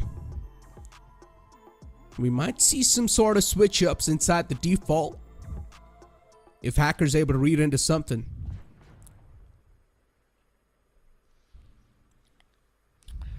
Money running out. MLT Esports relegated to Sheriffs, Shorties, a Bulldog in the hands of JE. Oh, never mind. He just relegated down to a Sheriff again. If he stuck to that Bulldog, I would have said that he's probably the only guy on the team who force buys a weapon. He was buying Vandals in the previous map when the rest of his team was on an Eco. So, yeah, I thought the trend would continue. Anyway, certain death for JE, at least postponed for now, as he's still looking to get his head off. But Oh my god. now MLT Esports are starting to focus on mid quite a lot, as well as B. This is Oh, the push no. coming in from Tricky. Antidote ready to push. Aziz countering back from mid, and oh no, Fox tried to wall that area off. Antidote takes his head off. Oh, Wow. Player Kakarot. standing. Those crispy shots, but raw fuel will put a full stop to his story. The plant goes down as well. And Jay, the last man up and alive, trying to put some dent on the opponent's economy. But still, OG, they've got a lot of money. They've got like 5,000 credits stacked up on every single player almost. Yeah, like I said, they don't have to worry about money till the end of this half.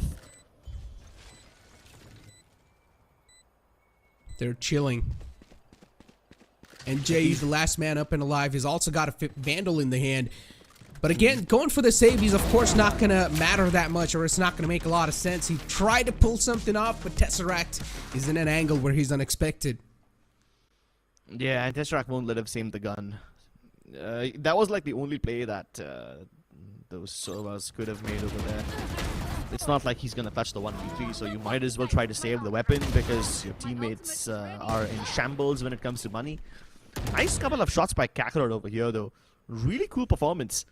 But again, OG, the way they have recovered, it is obviously not a threat to them anymore. Last 2 rounds of the half. Let's see what MLT Esports have in store. They've got the Viper Spit available on Kakarot finally once again, but I don't think this Viper Spit is gonna help. OG are going in from mid to B. This is the first time that OG have attempted an orange push like that, so I don't know if MLT Esports will be caught off guard. At least so far, MLT Esports don't seem to have an answer for it. The map bisected in half, and at this point, MLT Esports have only one hope of getting back into this round, and that is to go in quickly from greens and eliminate the post-plant positions that OG can take. But OG are also reading into this. Instead of going B, they circle back around from kitchen, and now they're heading A. MLT Esports completely outmaneuvered. This is so interesting. And now look at Tesseract. He's inside an interesting position too. You know, there's someone is going to be there who will try to flank, but JE, this time he's a little quicker to react. His aim's going to be on the point, shuts him down. 5-5 is the scoreline. It's tied up for now. OG, they've managed to try things up, but this Viper's Pit is just putting a lot of favor on OG. They're able to sustain the side control for now. Levi with the snake bats as well is just creating a lot of problems. Oh. The walls being invested too, and this might just prove to be quite huge. But once again, the Viper's Pit is proven to be a huge problem because it's taking a lot of damage away on the players of Metal. And in the end, they're also not going to have a lot of time, so Tricky will need to save the operator. Yeah. MLT Esports tried to go for the only play they had over there. They tried to get control of attacking spawn and then hopefully head towards the B site quickly enough to intercept OG before they took some good post-plant positions in B. But then OG was like, screw it. We're not going to go for post-plants at all. We'll go to the entire different site. They planted for screens. And that was actually a very good decision by OG as well, because MLT Esports, they wouldn't have been able to clear out screens that quickly. They tried to instead go for the barrier orb and hopefully stick the defuse, but the nanoswarms ate them alive, and Get out of my way! even if they were able to stick the defuse, the Hunter Spirit would have saved them. This time as he starts things off with a slice and dice action. Oh my god! Azys, what was that flick on the second target? He's just putting every single player to sleep. And MLT Esports, such a high octane action wasn't expected from them. And we are seeing this from OG. Since things weren't working out for them, they've started amping up the aggression. And it's really working out in their favor. OG were like, alright, we were trying to go for those executes. Executes aren't working. You know what? Let's rely on our mechanics. Let's rely on our mechanics. Let's rely on our aim. That Blade Storm. Oh my god. I have seen probably the most atrocious things that one can pull off with an ultimate like that. And Aziz is often the one who pulls it off. This man he is unstoppable. And I feel even worse for MLT Esports now because, you see, there were like some 3-4 rounds where MLT Esports tried to retake by attacking from the back lines. You see, MLT Esports tried to take attacker spawn control so many times in this half, And simply because OG recognized that trend, they placed Antidote all the way back in spawn. It's such a salty angle, nobody will even check that. So I feel bad for MLT Esports because OG are reading them really well right now. They indeed are, and as I said, OG, they were really trying to bring some executes at the start, but then later on they were like, you know what, it's not working out, let's just rely on our total aim and our total mechanics. Yeah, of course they're trying to throw a little mix with that as well, but you know for what, ladies and gentlemen, it was the first half have been concluded. We will move on to the second half after the short break. Hit for my wins, I need my hands. This life is real, can't play pretend. Hit multiple beats, I get it in.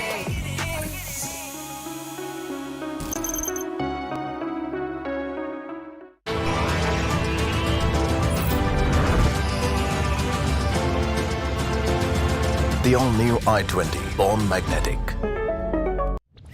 Hit for my wins, I need my hands. This life is real, can't play pretend. Hit multiple beats, I get it in.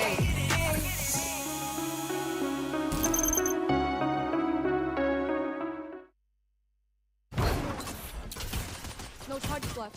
Welcome to the second half, which is already off to a fiery start. This time, the opponents are going to go for the mid control, but look at Antidote with a proactive nature is able to find two, and with also a sneaky way to close things off in that mid.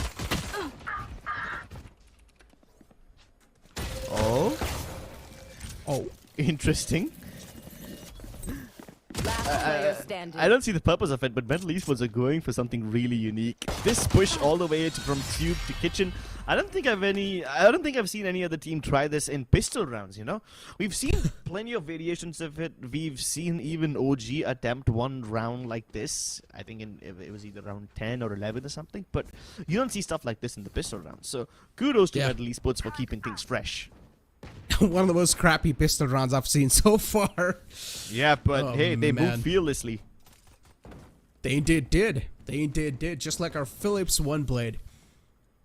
Throwing a little sponsor call out in there too. But 6-7, and at least the first round's being captured by MLT Esports in the second half, which was really needed for them to try and make the equalizer possible.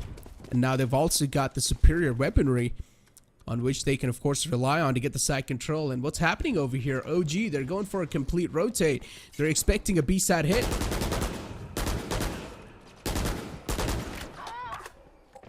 Oh, okay. Nice shot by Ezzy. It's a little labored, but he gets Antidote in the end. OG don't have too much resistance. This is one of those rare runs where OG actually haven't gone for the force buy, you know, because based on previous performances, I was convinced that OG will always force buy. It's fine. Oh. They have a decent enough lead for now.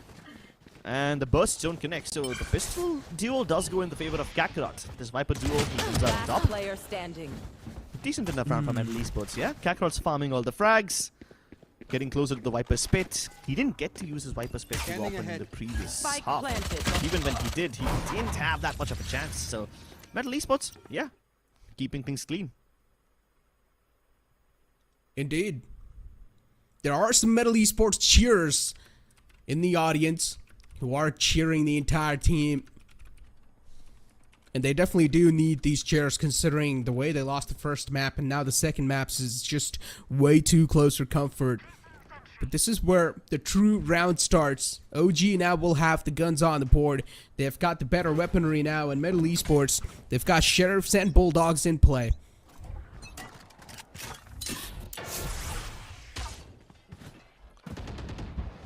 Well, slow start from MLT Esports, at least in this round. They know that OG has the buy, so it would be wise for them to explore multiple avenues, something that they did not do in Fracture.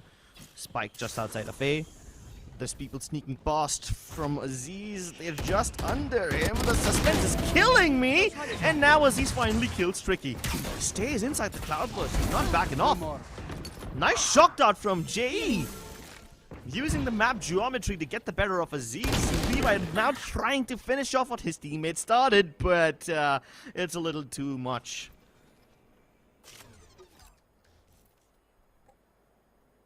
Oh my god, this would be the worst instance of timing. Rafuel just passed from underneath over here, and Kakarot just a second later comes up from behind him. Oh, this is unfortunate for Raw. I feel bad for him, I do.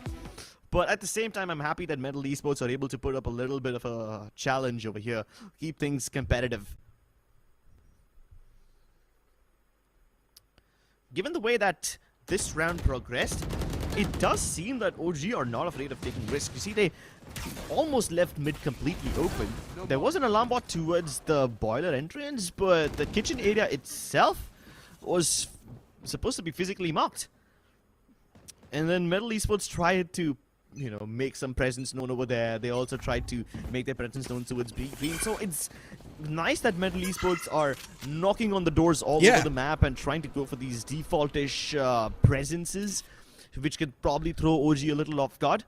If they did this in Fracture, then they would have been much better off and the scoreline would be much closer. But hey, better to do it now than never.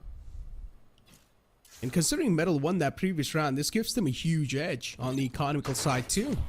Yeah. They've got a nice little economy boost now compared to their opponents, because their opponents, of course, their economy is looking in shambles. But they'll need to make these Spectres and Marshals count. Some heads need to be taken off. They need to be cut off. But MLT Esports, their patience is really proven well for them.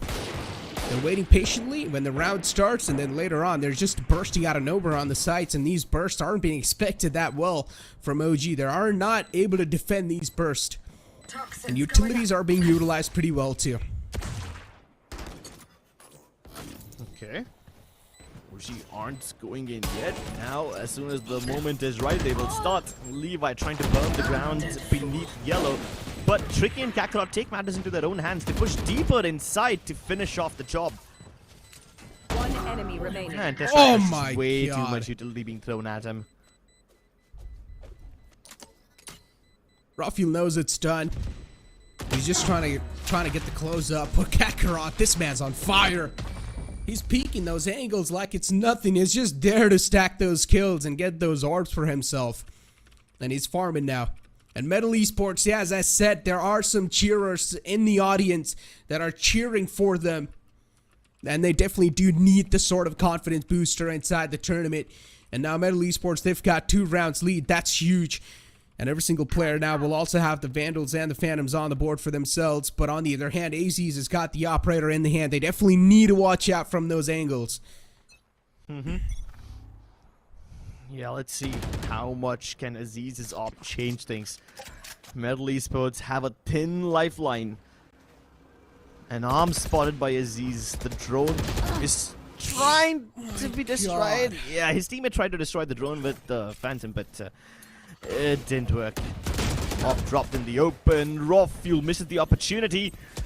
And there you have it. Instant man advantage for MLT Esports.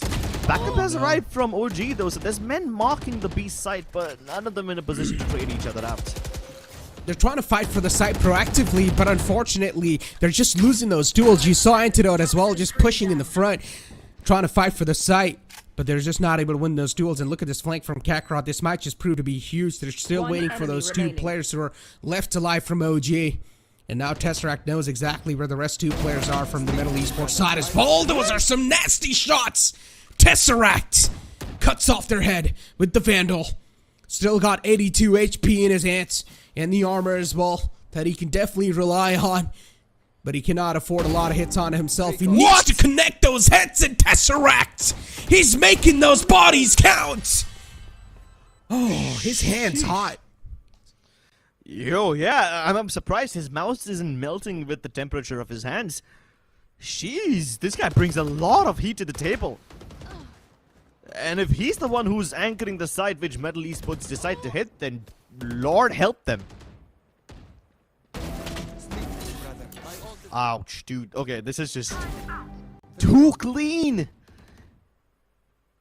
He's got a guillotine machine just stored inside his arm, a spring mechanism that unleashes itself with every click.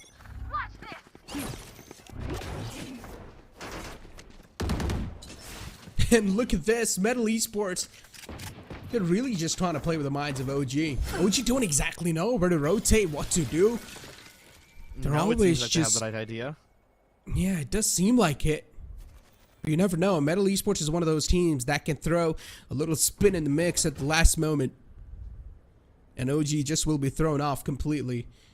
At least for now, they've got no one on the lurk, so one thing is for sure that all the 5 players are just stacked in the front. AZ's has got the information as well. The Outrun spotted out too.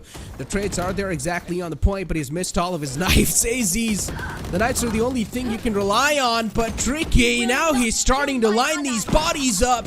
Fox will also get the resurrection on the only fallen man. And now the entire army stands tall against OG, where they have 5 players to go against, and OG, they've got 2 of their own. Last player standing. Timing. Oh, Could have almost thread the needle, but Levi also hitting some nutty shots. Yeah, and it finally seems like MLT Esports are here to stay. I was a little skeptical about their progress, but the number of times they've put OG at an economic deficit really solidifies their lead. And now with Fox almost on 9,000 credits mark and everybody else above 5,000 mark, MLT Esports don't have to worry about money anymore at the very least. But Levi, are you serious? Oh my god! What was that? Where are these shots in the defense? You see Tesseract hitting these nutty shots in the post-plant segment in exit frags, and even Levi steps up with the most crispiest ace. Unfortunately, it's all just a bunch of exit frags. This is very stylish to look at, but if these are the kind of shots that OG members start to hit in actual defense, then MLT Esports better start praying. That is one of the most disgusting and the nastiest aces I've ever witnessed inside the VCSA. Also the most futile aces. It breaks my heart because these shots are beautiful. Absolutely drop dead gorgeous. I just wish they came a little early in the round. Oh man. Levi. He really just obliterated his opponents with just that sheriff. Yeah, it's another story that they didn't really get the round secured in their hands, but still, I mean, that sort of an impactful play at least have to have some sort of an impact on your opponent's minds, right? I know, right? It's gonna be so impactful for your own mental too. And OG are like, you know what? We can hit these shots. Why don't we just play very aggressively? They did the same thing in the last round of the first half, where they basically just send Aziz on an assassination mission. And now that OG have activated their inner aim demons, they can probably get this thing on the chopping block. Up until now, Metal have won every single round in the second half, and OG have nothing to show for it. But with so many ultimates online and their aim activated, I'm starting to fear what OG will show us. I'm telling you, man, it's the Terra Crosser. That dot crosser you're seeing there, a lot of people are starting to use it, and that's the Terra Crosser. I think a lot of people use dot. I don't think you can label it Tarek, but yeah, sure. I mean, I know you can't really label it, but you know, it's just like, he's been using that since the start of Valorant, since he started playing Valorant. And this is what we feared, right? This is exactly what we were worried about, Aziz activating himself. He knows for a fact there's 2 people on pipes. He knows he can get traded, but does that deter him? Absolutely not. Oh my god, he's expecting this! They did get the trade, but the problem is, it's not going to work out in the favor of Metal. The intentions are now given away, and even the man inside the tube cannot fall back anymore. Fox's position was compromised. He was able to take down the Killjoy, but look at the man number. It's just heavily stacked on the OG side. And MLT Esports. Oh boy. We're having these players on lurks. And this might just be the equalizer, and it is. And now we're dialed down to a 2-on-2 situation. Well played from MLT Esports, but OG, they're really just overextending the angles that they shouldn't. Yeah, I mean, I was concerned that MLT Esports are so far away from each other they won't be able to trade, but so far they're doing just fine. Fox alleviates the pressure, and with this he figures out that Rockfield is far enough that JE can plant peacefully. But the Resurrect coming through, the odds are stacked against him, but Jay is playing for first contact on top. After he gets that first frag, he can easily fall back and then boil it down to a 1v2. They check for him, they account it. OG, they keep things competitive, they're not kicking the bucket yet. You can see Antidote just wiping his hands off to his pants, and even Rafiel himself has got a cloth in front of him which he's wiping his hands too. And that's mainly because the sweat when you play from such a high level competition or when you play inside the tournament, your hands do tend to get sweaty and the grip on your mouse starts to fade away. So you need to keep your hands dry to get the grip rolling in your favor. But speaking of that, this round, another close round, and this was way too close for comfort. It shouldn't have been this close, but OG, the players started to overheat.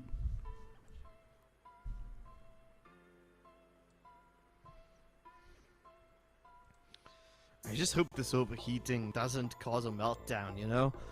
OG were playing really well in the first half. MLT Esports found their groove, and OG have it in them to actually end this game 2-0.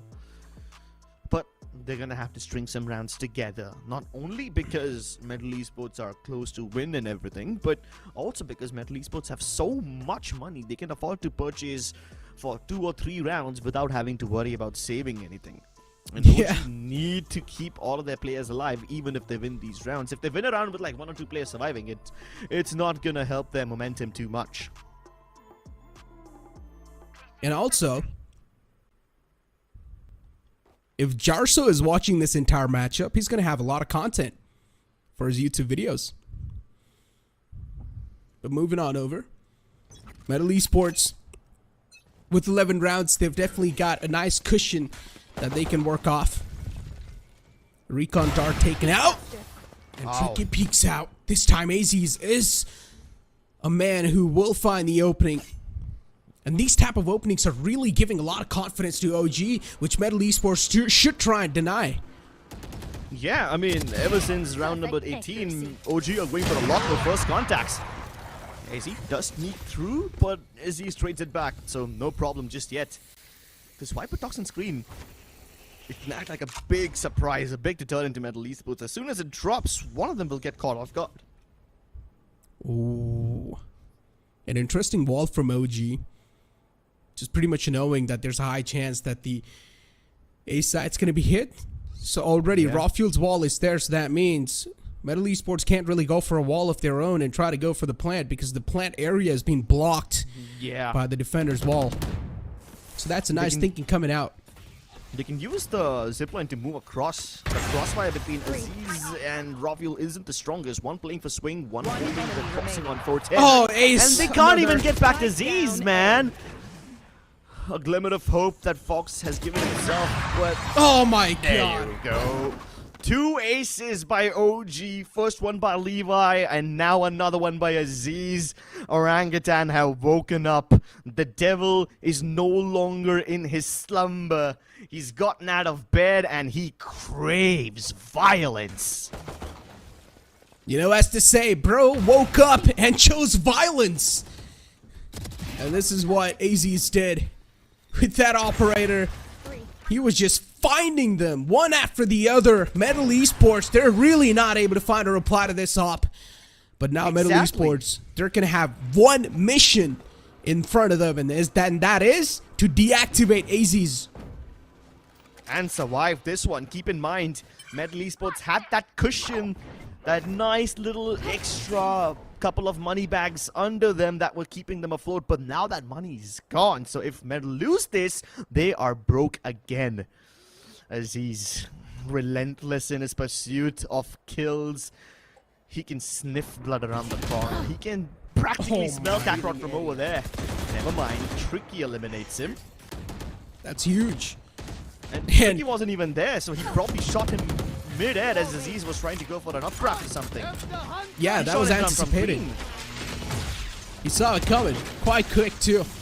And look at the Hunter's Fury from Tesseract. He finds a lot of value. OG, it seems like they really are desperate to close things out on the second map. They don't even want to let him take it to the third map. MLT Esports, but they themselves are trying their best to take it to the third map if possible. The Viper's pit, of course, the Viper being forced away, and that means the entire pit as well will be deactivated. A good counter from MLT Esports. Revealing area. You've got Rawfield checking the backlines in case anyone from MLT is going for a flank, but now that he doesn't see anyone, OG recommit. Man deficit neutralized as Levi gets the headshot onto Ezzy. Tricky though, trying to close the distance. Kakarot and Tricky double up, and there you have it! MLT Esports finally have victory within their grasp. Map point achieved. And this seems like the third map is inevitable. Can they do it though? Oh boy, that's what it seems like. Yeah. But OG, you never know. These beasts, man, they have the capability of turning the impossible into possible. I would actually like... never mind, the replay didn't show us. I would have liked to see how Aziz got shot, because Tricky was towards B green, you know, so he must have probably shot down Aziz as he was floating above the map geometry when he double updrafted or something like that, because Tricky doesn't have a direct line of sight onto him. So yeah, that would have been a very interesting tidbit if we saw it in the replay. But OG, with whatever little weaponry they have, they invested Bulldogs and Spectres on the block. An operator by Aziz. Let's see if he can make it to work. And yeah, it's actually not gonna happen. Tesseract has too many targets to switch on his screen, and he pays the price for it.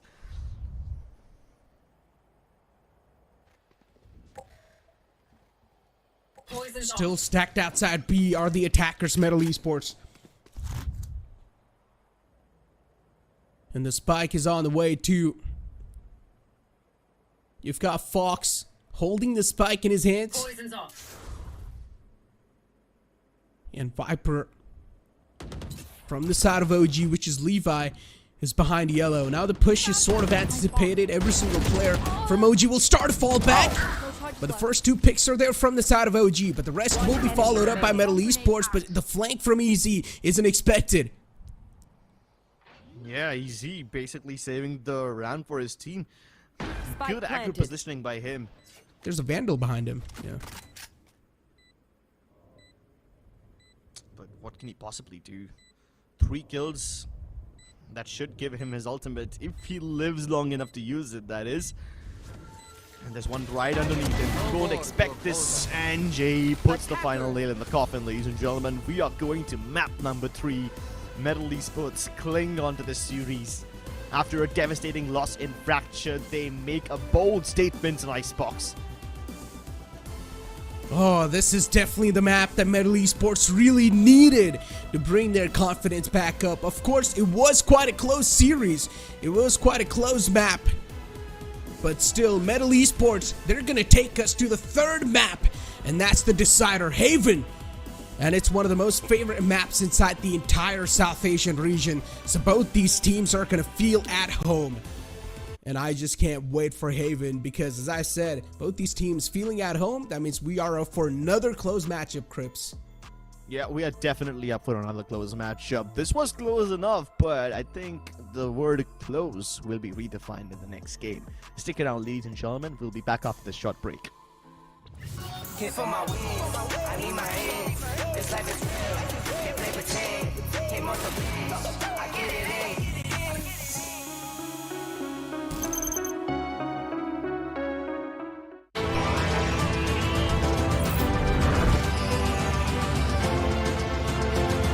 The all-new i20 Born Magnetic.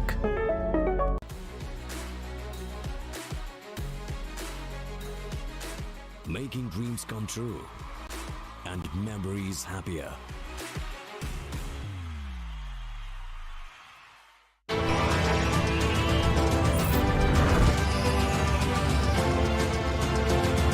The all-new i20 Born Magnetic. Hit for my wins, I need my ends. This life is real, can't play pretend. Came off the bench, I get it in.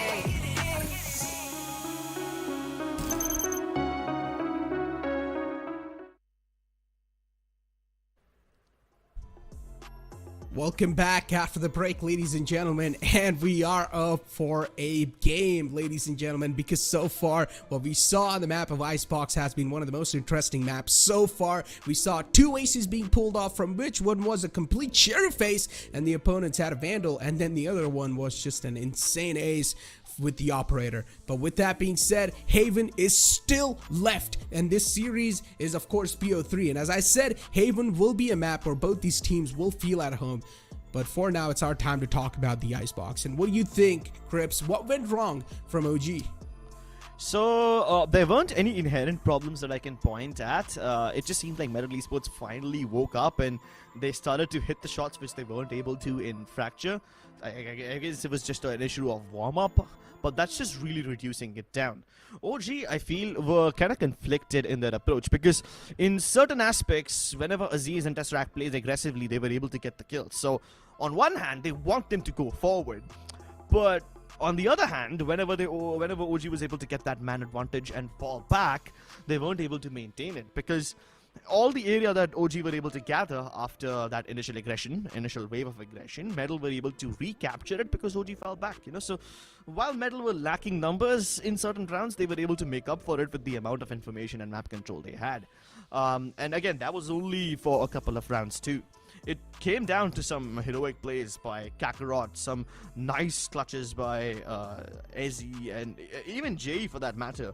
While he wasn't able to frag out all that much, his presence was simply so intimidating to OG because they wouldn't be able to play so freely as they wanted to because Jay was always around to provide backup.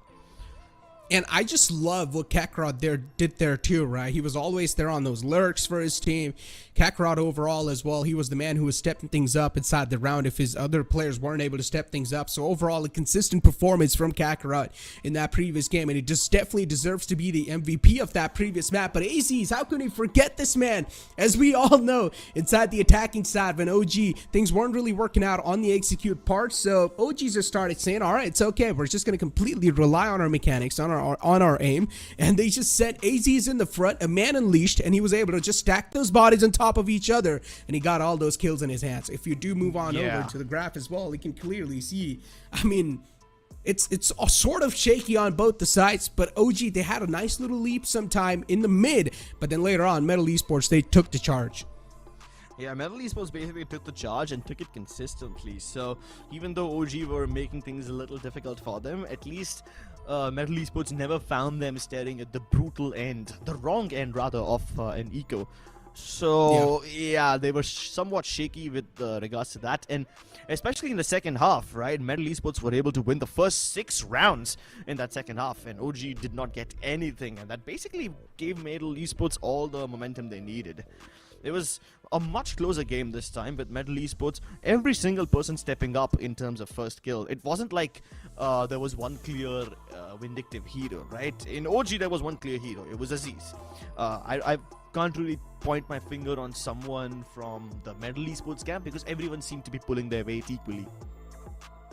Exactly, and inside such sort of a high caliber tournament, you need to have every single individual player just stepping things up and trying to pop things off, and that's what it seemed like so far. And I was really worried how these 2 new players are not exactly new players. The main lineup and the 2 players missing from MLT Esports would be fitting inside this matchup, considering it was their debut matchup, and they're still doing pretty fine. It feels like they have shaken off all the jitters that were there on the first map, and then on the second map, they sort of started popping off. If we do move on over to the MVP of the previous map though, and as I said, Kakarot definitely deserves to be there on the board. Yeah, and I'm actually glad that Kakarot is back on the top. He had a somewhat of a bad game in Fracture. He wasn't able to get the frags that he wanted. Every time he went for aggression, he was always getting unlucky, you know, getting double peaked or triple peaked, and his orbital strikes basically never connected in Fracture. But now that he's picked up the Viper, he just seems to be so much more consistent. And look at these highlights too, right? MLT Esports this time inside this map, they just seemed a little bit more confident. They were taking those duels, and they were also able to come out on top in these duels, and that's what really mattered. If you want to shut OG down, you need to beat them in their own game. Take those duels and try to win those duels, and the only way you can do that is having confidence on your side. Tricky, of course, a lot of the time his operator wasn't working out, but then later in the second half of the game, Tricky's operator started answering, and this is where Tricky as well started popping off, pretty much just helping his team out.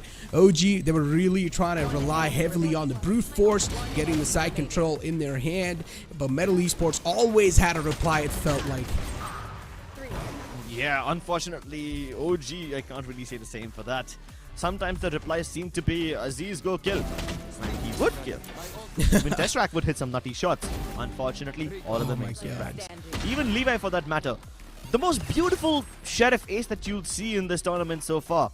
Unfortunately, again, a bunch of exit frags. One enemy remaining. This ace One of the most disgusting aces I've ever witnessed so far. And Levi definitely deserves to be in one of those highlight videos if they're being made by someone. But MLT Esports, as we all know, MLT Esports, they were the deserving one. They were the one who came out on top of the map of Icebox. And as I'm telling you over and over, Crips, again, that Icebox is one of those maps that heavily favors tacticality. And that's what pretty much the opponents, MLT Esports, they used in their favor, because we all know MLT Esports, when it comes to tactical approach inside the game, they're on the top, and that's why they pretty much were able to read their opponents pretty well.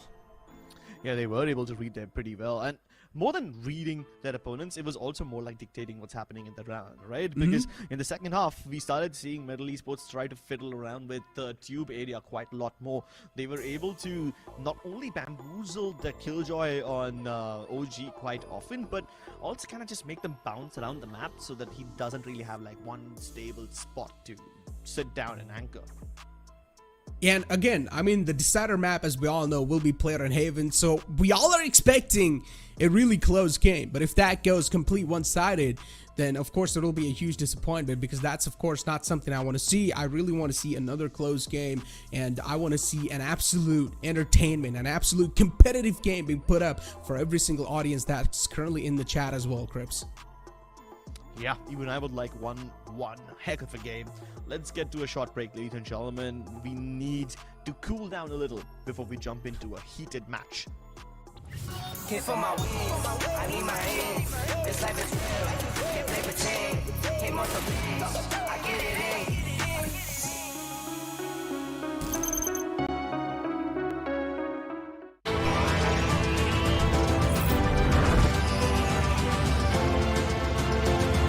The all-new i20, born magnetic.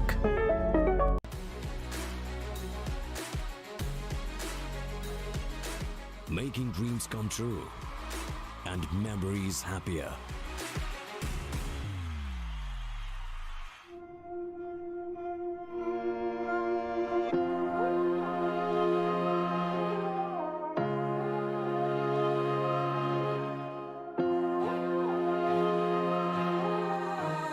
I know my destiny.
YouTube audience, welcome back to the stream as we are going to be jumping inside the agent select of the third map, Haven.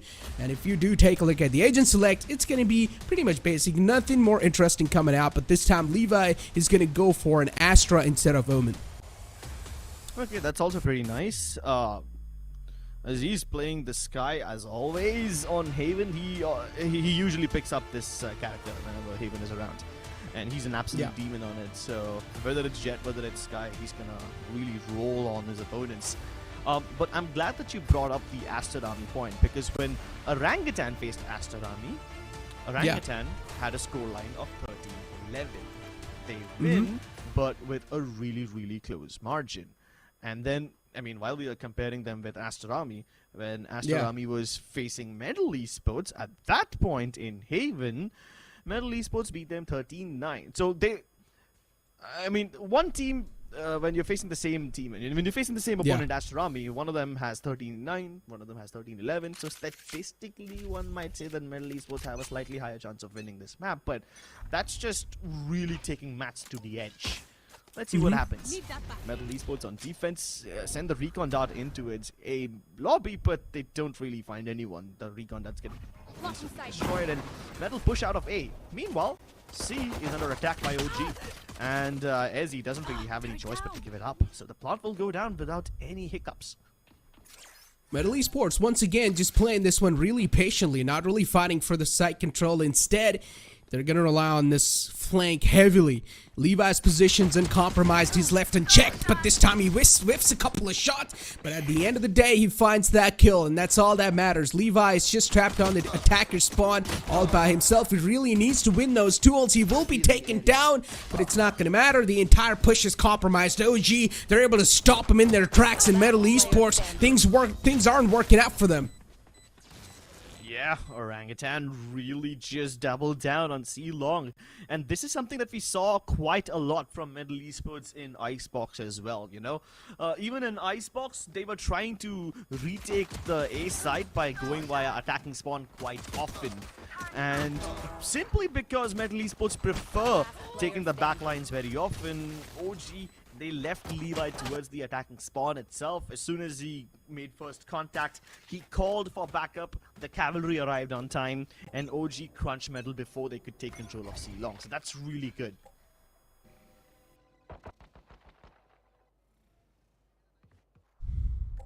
B presence heavily from the side of MLT Esports. A lot of people are just inside the B site. And once again, quite a slower approach, a huge change in the pace from the side of OG. Here. Really just trying to fiddle with their enemy minds, and a B take is expected from MLT Esports, but that doesn't seem like the case. On the C side, is it? The players of OG have been spotted out, instantly dashing inside the C side using the cloud burst. The recon dart as well was there in the backside to get any sort of information, and now MLT Esports, they're going to start to make a move. Of course, inside the garage, they've got the garage control so far. Trailblazers going to spot out the players in the garage, but not the two. They only expect Easy to be in the garage. Every single player from OG will start to fall back and try to play for the post plants. There's 3 players present in long. And of course, OG, they're going to go for these duels because they know they've got the superior weaponry. They've got good weapons in their hands compared to MLT Esports, and they are taking these duels. Tricky was found, but he was the only man that was being found so far, really trying to rely heavily on those aim duels. And MLT Esports, they come out on top in garage, but that's the only kill they're going to get so far in their hands. Look at Rafuel really just taking the fight to their enemies, and he's able to find one, but that's all he's going to get. JE was there to trade things out, even things out, but he's not going to find any more. Has got the Spectre, but he knows there's no point in saving, so he will give up his life. Another round secured from the side of OG as expected because they had the weapons advantage, but now they're probably going to play the upcoming round in bonus. Something that'll definitely help him out quite a bit. And Rafuel, as you can see, I mean, just look at them.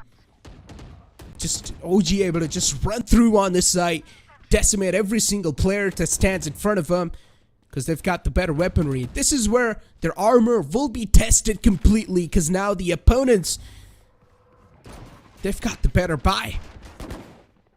Vandals and Phantoms on the board. And Tricky on an aggressive page because Tricky knows the opponents, they don't really have the better weaponry. They're probably just going to be playing on the bonus.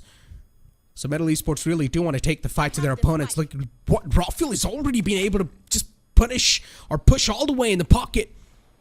Yeah. He's got a decent amount of map control. Enemy mark. Yeah, but you gotta admit that Tricky also was able to hear the rotation of Levi. So at this point, he's conveyed information to his team that this A hit is imminent. Jay's already prepared to launch the shock darts and hopefully deny the plant, but Levi gets away with an inch of his life. Right there. MLT Esports, with this bonus, the flash is quite perfect. Spots out the man in the close. Rafael shut down, and they're able to come up with 2 of their own. That's a huge take, at least. That's what it looks like so far. Of course, because the weapons advantage, they're able to stack these bodies on top of each other. But OG, even they themselves are making it hurt. One last man to go. AZ is the man who's able to stay alive. But he will be taken down. Nothing found. And look at this man. He puts on the jacket as well. The swag jacket's on. And MLT Esports, they finally get 1 round on the board. The buy round's in their hand. But he was pretty close.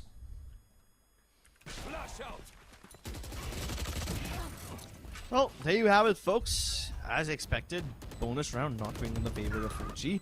Superior weapons rain out. And it was a rather clean round from MLT Esports. They kept 3 of their guns alive, so that's good. Fox and Easy have to now purchase whatever they can afford. Bulldogs thrown in for compromise. That should be fine because OG have proper weaponry now. None of them even close to their ultimate, so those won't come into effect. Ooh. But this mid-aggression from OG has almost always worked out, except for this time where it's an even trade.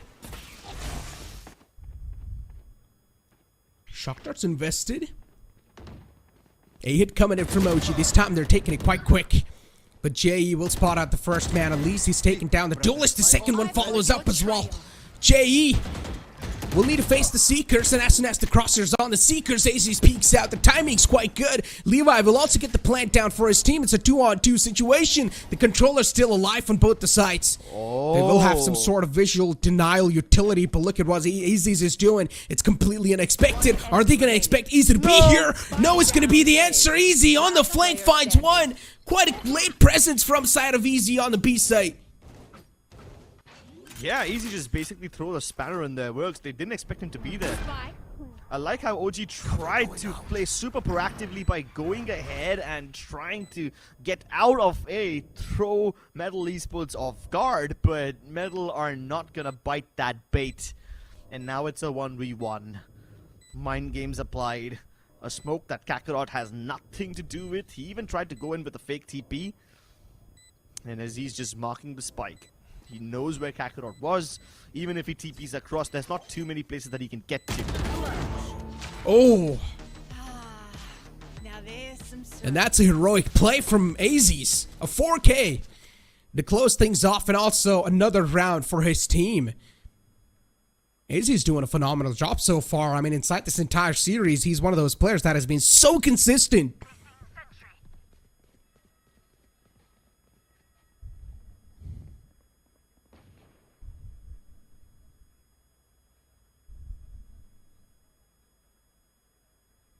The bell rings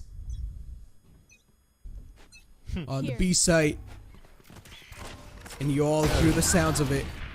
Oh, and Rafael already taking the fire, taking the heat against the bell players of MLT Esports. It seems quite personal. Yeah, it kind of reminds me of the Metallica song, "For Whom the Bell Tolls." Any metalheads over here? Give me a little love.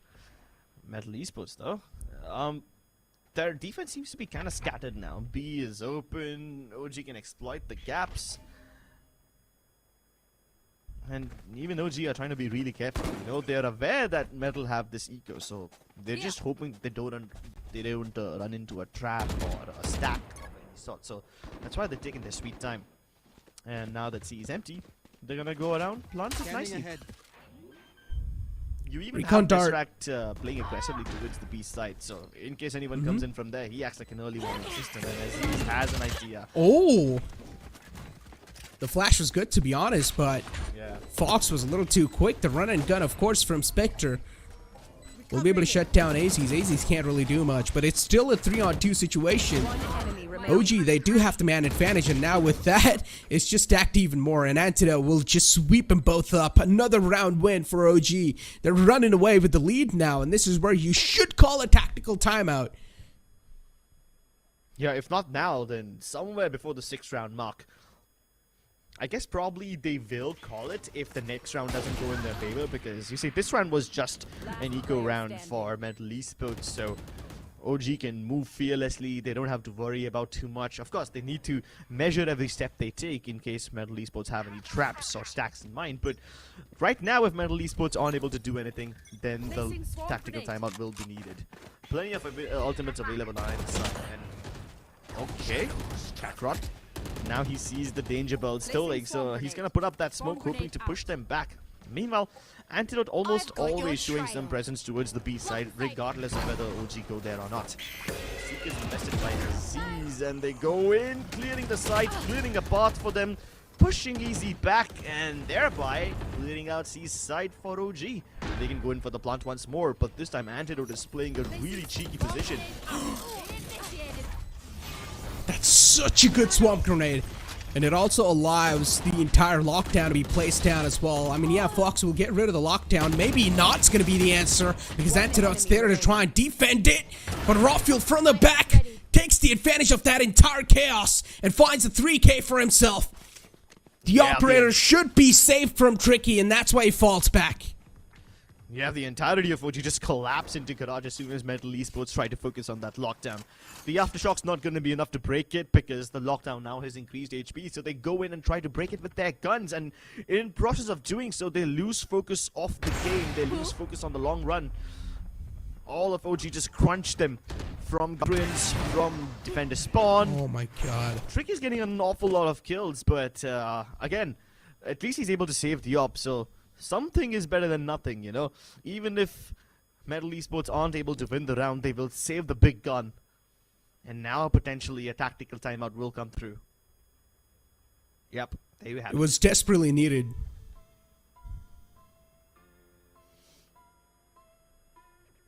I really want to know what's going to be discussed inside this tactical timeout, because OG, it just seems like the things are really working out in their favor. And considering Haven is a 3-sided map, attackers should definitely be able to dominate it equally as the defenders. Yeah, and I wouldn't really say that OG are dominating yet, even though the scoreline suggests otherwise. Now, hear me out why I'm saying this. MLT Esports aren't completely broken down yet. They still have it in them to make those aggro plays. In the first few rounds of the game, you saw how MLT Esports was trying to fight aggressively towards mid. And then when that didn't work out, they were still trying to apply pressure towards A long by constantly showing presence over there, sending utility down, or sometimes even sending a man down over there to clear that area out. OG, most of the time, they hold their defaults, and they have been exploiting the C side quite often. So if there is a weakness that MLT need to fix, it resides over on the C side. At least that's the trend for now. Let's see what happens after this tactical timeout. And just as I said, because C was a little bit of a hit and miss for MLT, they reinforced it heavily this time. 3 players pushing down the C long corridor. I would even say that they're kind of overcompensating for the losses they faced in this area before. Oh, and no. Levi, once again, the bane of their existence. Oh no. This is what I was scared of. Just overvaluing certain stuff is what just punishing the entire team of MLT Esports. Yeah, the proactive nature was nice, but they shouldn't have kept on pushing in the front because they had no visual on the upcoming disasters. They had no information on what's going on in the front. And that's what the players of MLT Esports sort of lacked on. And now OG, they're having a nice advantage for themselves. An operator in the close range is definitely working out, but Antidote with the trade is there. Yeah, he's able to land one more shot off. A rather quick one at that, before he finally settles in the dust. But yeah, what do we know so far? I was somewhat correct in my prediction that MLT Esports recognize C as a weakness, and they overcompensate for it by pushing 3 men down C, which OG obviously account for. And at this point, MLT Esports even start to think that, what is this Levi guy doing? Is he just gonna stay and spawn the entire game? Because you see, even in the pistol round, Levi got multiple kills from attacking spawn. Even this round, he gets multiple kills from attacking spawn. So it turns into this pattern which MLT Esports recognize. But what they don't recognize is that OG wants them to recognize this pattern. You know, there's brain games upon brain games to some extent. It's either that, or someone's missing the big picture. You can't have your cake and eat it too. So, OG fall back to the good old reliable A lobby. And now that they've convinced MLT Esports not to play aggressively anymore, they won't encounter resistance until they're already very deep inside. Ooh, antidote. That's a nice shot to pretty much silence the threat that's approaching them, but the rest too are always there. And up for the traits. AZ's with only 45 HP. He is still there on the side trying to heal antidote. But once again, the problem is that the players are a little softened up. They're trying to patch the holes that are currently created inside the wall. They've also got the Rolling Thunder available, but this stun is just so perfect. The Trailblazer, it finds both of them. Yeah, and then Raw Fuel blazes them a fiery cremation. Great stuff by OG. We are starting to see glimpses of Fracture all over again. I mean, at least in Fracture, you could pin the blame on MLT Esports not being warmed up enough, not being able to find their groove, but right now, you can't make that excuse. Metal have had these ultimates available since, what, 2-3 rounds now? They've been lying in their back pocket for too long, and it's about time they pull them out. Maybe not in the Seeker round, but at some point they will have to pull them out. Tricky. He pushed up quite deep in Brass. He also tried to get all the sounds, and then he found out that every single player from OG is on the C site. And that's a really good Cosmic Divide to utilize too, to pretty much block off the entire entrance off the defenders, guys. So they cannot even move in. Yeah, finally the Rolling Thunder's invested to try and make some sort of aggression on the site. They're trying to assert some dominance on the site, but every single player from OG is just posted up on the post plants. And now the operator's going to start to answer as well. Raw Fuel on the aggressive page. Oh, but OG, they're just stacking these bodies on top of each other. The entire C site's now looking like a graveyard. It's just trying to go for this defuse, but the gravity well pulls them again and again. Yeah, there's just 1,000 bullets being peppered at him. No way he can stick it even to half. Orangutan running away with this game. They are digging MLT Esports a shallow grave. No time to dig 6 feet. They want to get this game over with. They're speedrunning it.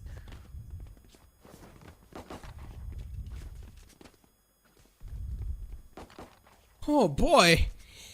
Now I can call a really dominating lead. Yep. 7 rounds lead. That's insane. MLT Esports, to come back from this, they will need to be so strong mentally and physically. Oh and God. Once again, MLT Esports, yeah, they answer fire to fire. And this is the way to play against OG. You need to beat them in your own mechanical game, and that's what MLT Esports is trying to do, at least for now. Kakarot moving back from the site, but does Levi know? Oh, Levi snuck past. He's still being careful, but MLT Esports don't know Levi's inside this deep. Yeah. In fact, they've left the B side completely open. Ezzy isn't marking garage backlines. Kakarot's marking C long. The drone doesn't spot anyone towards the top of mid, but they won't know that he's this deep inside. Ezzy still checks.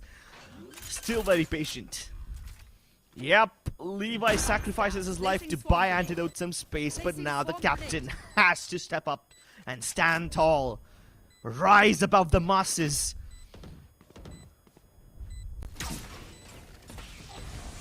Sounds pretty tough, to be honest. He's rotating all the way from the spawn. All the way in the back. OG, they're trying to pull off some miraculous plays. Will this work out, though? I mean, he's all by himself, and now the defuse is probably going to be stuck as well. Antidote on a move, on the prowl, finds one. And the defuse is completely done too. Antidote. Hey, that's okay, though. I mean, even if OG lose every single round after this 8-4 lead, it's pretty impressive enough, you know? But still, at least with an 8-4 lead, or with an 8-4 half, there's still some sort of semblance of life, right? At this point in time, OG, they just want to break the entire mental of MLT Esports, so they wouldn't want to give any sort of rounds. I mean, OG also recognized that MLT Esports is kind of relying on these triple stacks. We saw that round where MLT Esports pushed 3 people down C long, and this time they had 3 stationed on the B side. So OG just need to avoid walking into a defensive setup like this where MLT Esports are prepared to fight. You need to isolate them and exterminate them. And yeah, it's only a matter of time before OG are able to find the chink in their armor again. But MLT Esports this time have an edge. Pushing all the way out of C long without being encountered. That's amazing. Levi's in trouble.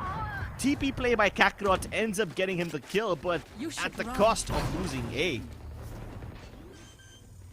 That's a nice dash all the way on the Haven. Is anyone going to expect him there, though? Definitely has quite an off angle. They've also got the lockdown invested, so that means the entire site's going to be in their hands, at least for the couple of moments. Recon drone being utilized as well. No one being spotted, at least for now. Rafiel still on the top inside Haven. And Rafiel needs to start expecting players on his way. Maybe as well try and take some aggressive contacts, and now his position's compromised as well. Rafiel's position's known, but Tricky finds the 2 crucial opening frags. The Nana Swarm that was there to try and stop him in his track, but Tricky's on fire. And for now, he seems next to impossibly stopped. Rafiel jumped down under Haven. But it's not going to matter. MLT Esports, what a clean retake. Yeah, that was quite clean. I must admit, I thought that MLT Esports won't be able to get this done because the way OG captured this A site, it was basically a situation. Oh, cool, nice. Refreshments are being served. Somebody can send some coffee our way too. But hey, getting back to the point, the Nanoswarm, man, look at that. MLT Esports don't care about it at all. They just hustle through it unbothered. The floor is burning underneath their feet, but the passion inside their heart burns brighter.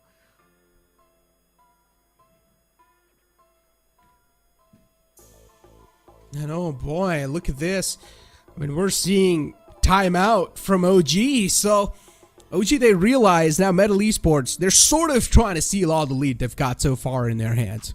And OG, they really probably do want to close out the first half of the 9-3. So MLT Esports, they're at least able to get some sort of read on what exactly OG is trying to pull off. And they're able to put a stop, at least for now. But again, you can't really even 100% say that because the previous round was completely relying heavily on heroics of Tricky. He found a 3K. Yeah. It's not just the heroics. MLT Esports have mostly found success in postman situations 2 out of 3 times. So yeah, it still means that OG is able to get into the site without any problems though, you know? And as long as OG can get the plant, their chances of winning are still pretty high. Massive ultimates available though. Jay can use that, and this is exactly what I was afraid of. You needed to break this recon, otherwise you're gonna have these laser beams coming down your way, and Aziz is out. Antidote finds himself buried as well, and my Kakarot God. catches Levi off guard. MLT Esports, they needed to do this a little too soon. Enemy remaining. But hey, better late than never. Oh my God. What a clean game from MLT Esports. Yeah, we needed this long Just time doing ago. stuff. And they pretty much just did stuff that they didn't do the entire game. They pushed up mid. They had one player posted all the way just next to the stairs. No, hold up. I mean, at least they were pushing out mid, so that part we can give credit to them for. You know, MLT Esports almost always fought aggressively towards the mid side. Get out of my way. But they would never have one guy just waiting near the stairs, and that's something that was not expected at all. Considering they also had the Odins in play. OG, if you know, at the start of the round, they bought an Odin, they were spamming the B entrance. So they thought, okay, now considering we have spammed the B entrance, I don't think so there's probably anyone going to be pushing out mid, but that was not the case. The Omen already pushed up deep in mid, posted himself up right next to the stairs, and was able to catch one player off guard. Yeah, I mean, the only time that I saw that mid push from, you know, under window mid push from MLT Esports was probably like in the first round in Pistol. And after that, every time MLT Esports tried to play aggressively on mid, it was either a triple stack, they fight and they fall back to their defaults, or they don't push mid at all. Yeah, that was the only second time, I guess, we saw someone stay down there under window for so long.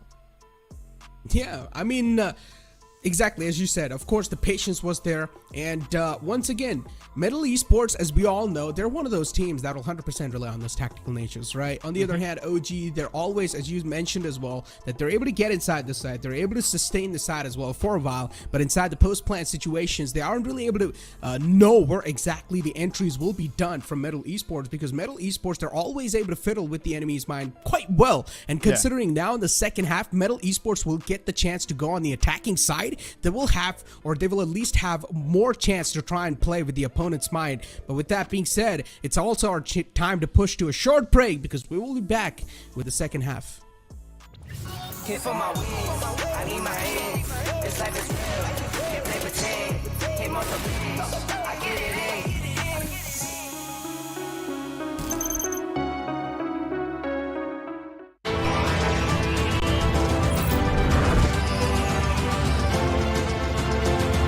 The all-new i20, born magnetic.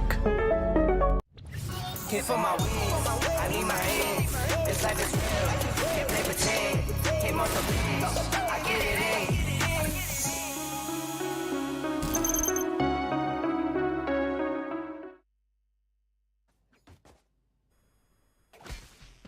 Welcome into the second half, ladies and gentlemen. And now MLT Esports, this is where they should not start to crack under the pressure. If OG, even if they do win this pistol round, MLT Esports, they will still have another chance to go for a force buy. And if they do lose out the force buy, then we can start giving up on the host. But for now, MLT Esports, they've got the B-side presence as always. B-side is something that they really like to give a heavy presence on. But the problem is, he's just stuck all by himself, and Antidote will take care of him.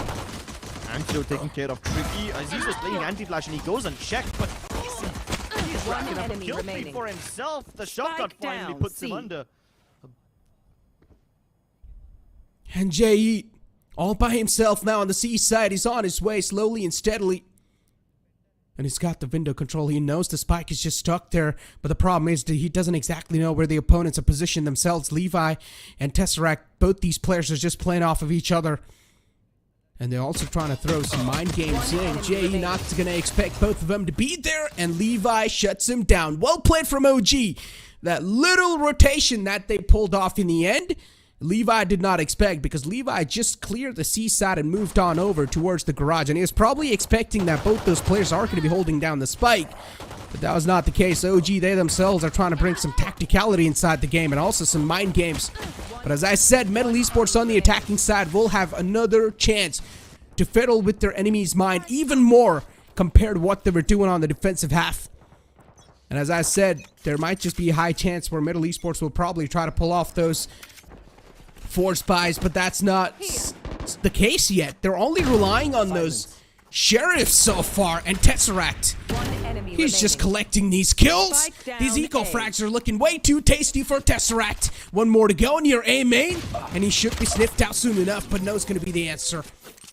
It's completely fine. The trade's on the point. OG, another punt or another round on the board. Make it 11. Now that's a huge and a dominating lead. Both these rounds taken away from MLT Esports. Personally, I feel like MLT Esports should have went for a force buy and try to bring something off to the table, but that was not the case. MLT Esports instead just went for a complete eco, and now they're heavily gambling on this round.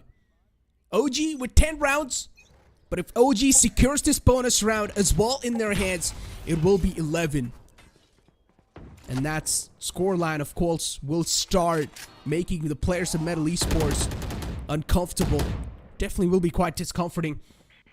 A-site seems like the name of the game so far. Hal has also heard the reload going as well. Tesseract spots out one player. The fallback's instantly there too. No overcommitments from both the sides just yet. Both these teams are playing quite safe and sound.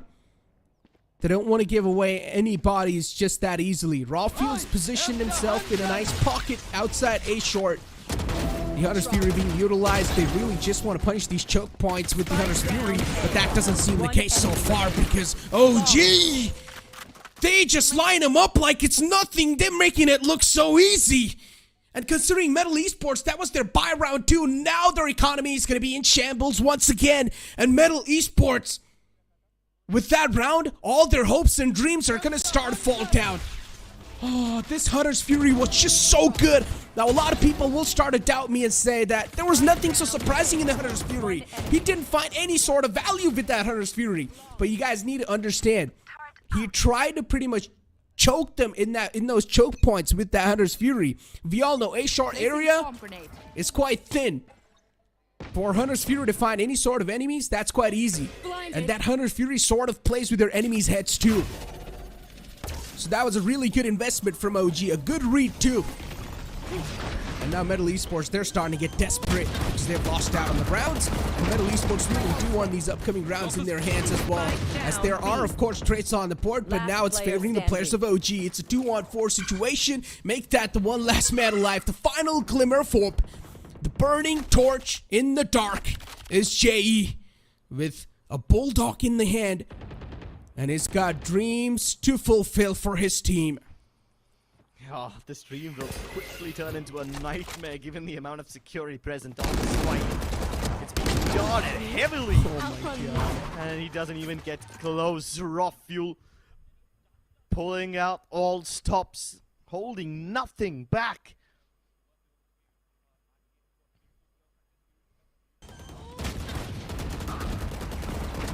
Look at this massacre. And as MLT Esports, they lost their buy round in the previous round. That's where their mentality just broke down, Crips. Now MLT Esports, they're really just trying to think on the feet because they've got nothing left to work with. This is going to be their final chance to try and do anything inside this entire series. And even Hacker himself will now start to worry because OG is on a map point. Hacker, all the pressure on him to somehow recreate the magic of Icebox. And it was magic, you see, because there weren't any inherent weaknesses in OG. Yes, there were some instances where the timing was exploited heavily by the members of MLT Esports, and they even used the tube area of Icebox to kind of push and pull OG apart, but nothing of that sort has been visible in Haven yet. And OG just returned them the favor. In Icebox, OG lost the first 6 rounds of the second half. That's how you survive. And in Haven, Metal haven't won a single round in the second half yet. Hopefully that will change now. But with so much riding on this one round, you can't blame me for leaning a little towards OG. As I say, they can taste victory. They can almost smell it.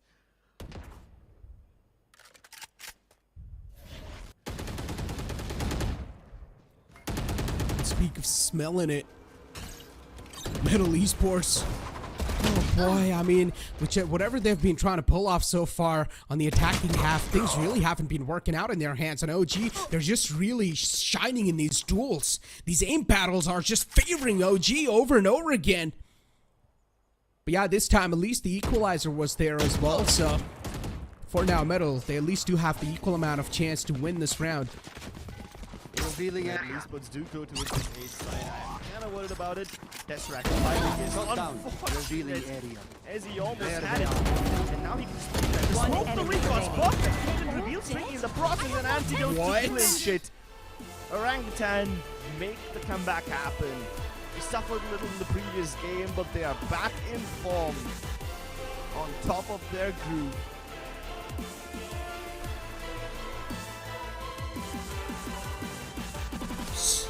A-side was just always locked down by OG. Always.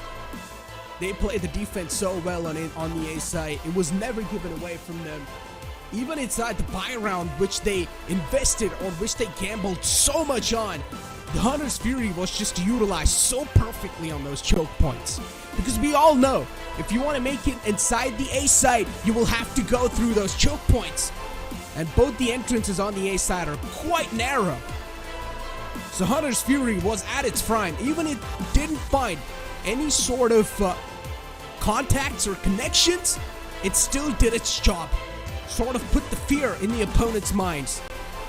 And OG, these little technicalities and these little details really helped them a lot on the defensive half. Really well played game from both the sides, but MLT Esports, they were a little short this time. Yeah, a little short on Haven. Still, it was quite an impressive performance from them. OG continue to remain undefeated in their group. And this new lineup of MLT Esports did show promise. Jay and Kakarot are quite cracked indeed, and these guys were playing really well. Especially in Icebox, where Kakarot basically became the MVP after having a slightly shaky start in Fracture. So overall, MLT Esports look promising, and even though they lost this game, they still have enough rounds in the bag to keep themselves afloat in the top 3. Exactly. I mean, considering it was just the debut matchup for 2 of their players, right? MLT Esports, it was their first time showing themselves with their entire lineup. So, I mean, still a decent showing from them. Icebox was a pretty good map, but unfortunately, the first and the last map, they just got absolutely decimated on. But with that being said, it's time for us to push to a short commercial break. We'll be right back. Hit for my wins, I need my hands. This life is real, can't play pretend. Hit most of it, I get it in.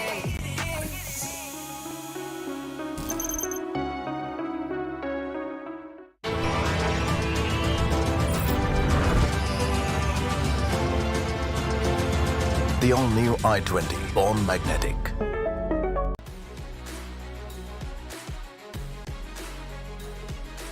Making dreams come true and memories happier.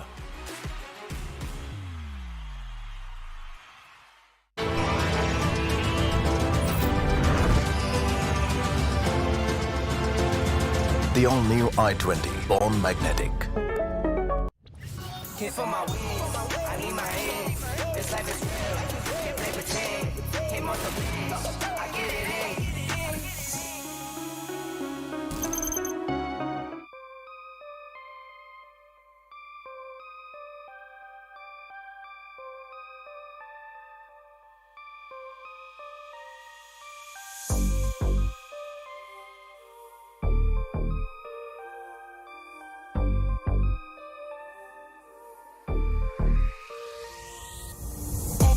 On track, now we gon' way up. W's as easy as a layup. Working late, stay up. Counting all the way up. Counting blessings, yeah, you know we pray up. Pray up. On track, now we gon' way up. Now we gon' way up. Now we going. On track, now we gon' way up. Now we gon' way up. Now we going. Keep the same energy. Work on being better when I'm 70. Your drip is just a water spring. You know I drip different, just the 7 C's. I deal with life different, make that lemon squeeze. Went off for my style and identity. Better bounce back and get the cheddar cheese. I guess that's why they envy me. On track, now we gon' way up. W's as easy as a layup. Working late, stay up. Counting all the way up. Counting blessings, yeah, you know we pray up. Pray up. On track, now we gon' way up. Now we gon' way up. Now we going. On track, now we gon' way up. Now we gon' way up. Now we going. I got his band like I'm Barry Bonds. Running through the money, but the money's long. I don't love it, but I need it, keep it coming on. Only friendly, me and friends, we don't get along. I put that on my name, that I put them on. I put myself on stage as they sing along. I might book a session, do 100 songs. I'ma let you hear them just to prove you wrong. On track, now we gon' way up. W's as easy as a layup. Working late, stay up. Counting all the way up. Counting blessings, yeah, you know we pray up. Pray up. On track, now we gon' way up. Now we gon' way up. Now we going. On track, now we gon' way up. Now we gon' way up. Now we going.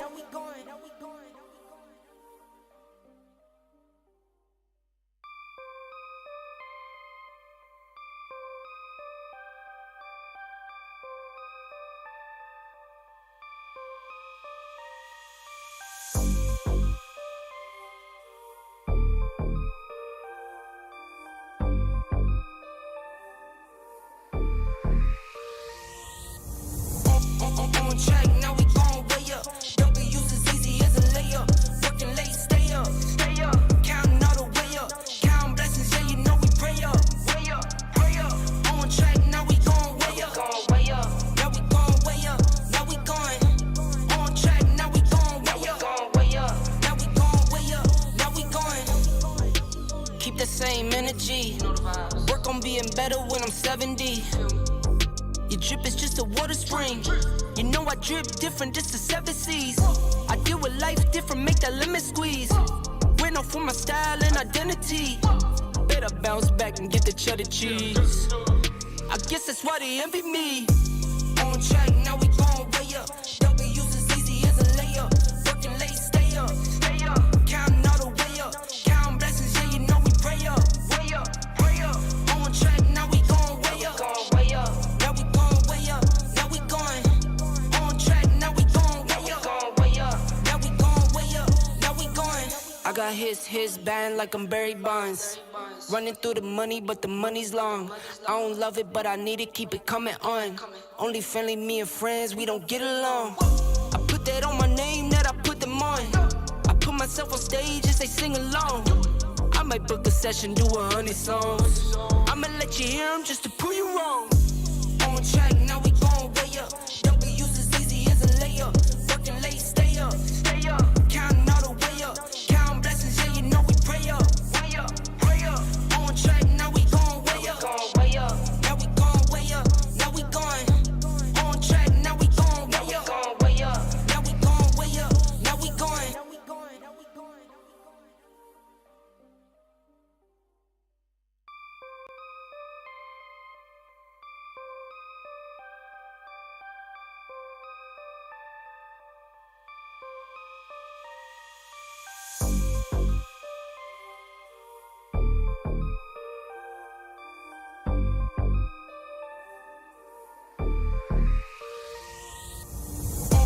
On track, now we going way up. W's as easy as a layup. Working late, stay up, stay up. Counting all the way up. Counting blessings, yeah, you know we pray up. Way up, pray up. On track, now we going way up. Way up. Now we going way up. Now we going. On track, now we going way up. Way up. Now we going way up. Now we going. Keep the same energy. Work on being better when I'm 70. Your drip is just a water spring. You know I drip different, just the 7 C's. I deal with life different, make that lemon squeeze. Went off for my style and identity. Better bounce back and get the cheddar cheese. I guess that's why they envy me. On track, now we going way up. W's as easy as a layup. Working late, stay up, stay up. Counting all the way up. Counting blessings, yeah, you know we pray up. Way up, pray up. On track, now we going way up. Way up. Now we going way up. Now we going. On track, now we going way up. Way up. Now we going way up. Now we going. I got his band like I'm Barry Bonds. Running through the money, but the money's long. I don't love it, but I need it, keep it coming on. Only friendly, me and friends, we don't get along. I put that on my name, that I put them on. I put myself on stage as they sing along. I might book a session, do 100 songs. I'ma let you hear them just to prove you wrong. On track, now we going way up. W's as easy as a layup. Working late, stay up, stay up. Counting all the way up. Counting blessings, yeah, you know we pray up. Way up, pray up. On track, now we going way up. Way up. Now we going way up. Now we going. On track, now we going way up. Way up. Now we going way up. Now we going.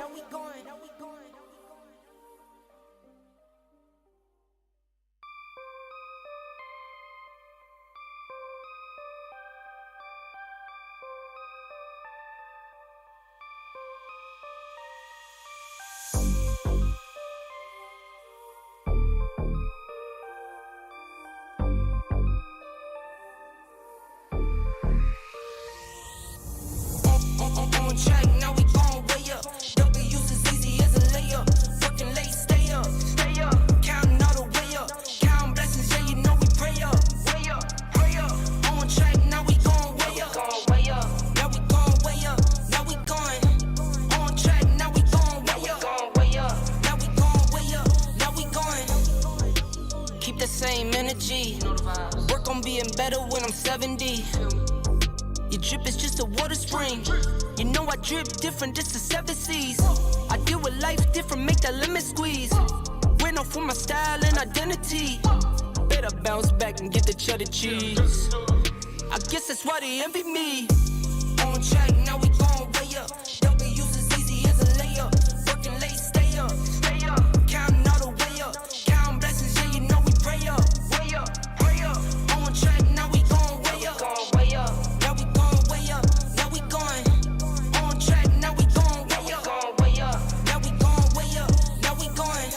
got his band like I'm Barry Bonds. Running through the money, but the money's long. I don't love it, but I need it, keep it coming on. Only friendly, me and friends, we don't get along. I put that on my name, that I put them on. I put myself on stage as they sing along. I might book a session, do 100 songs. I'ma let you hear them just to prove you wrong. On track, now we gon' way up. W's as easy as a layup. Working late, stay up. Counting all the way up. Counting blessings, yeah, you know we pray up. Pray up. On track, now we gon' way up. Now we gon' way up. Now we going. On track, now we gon' way up. Now we gon' way up. Now we going.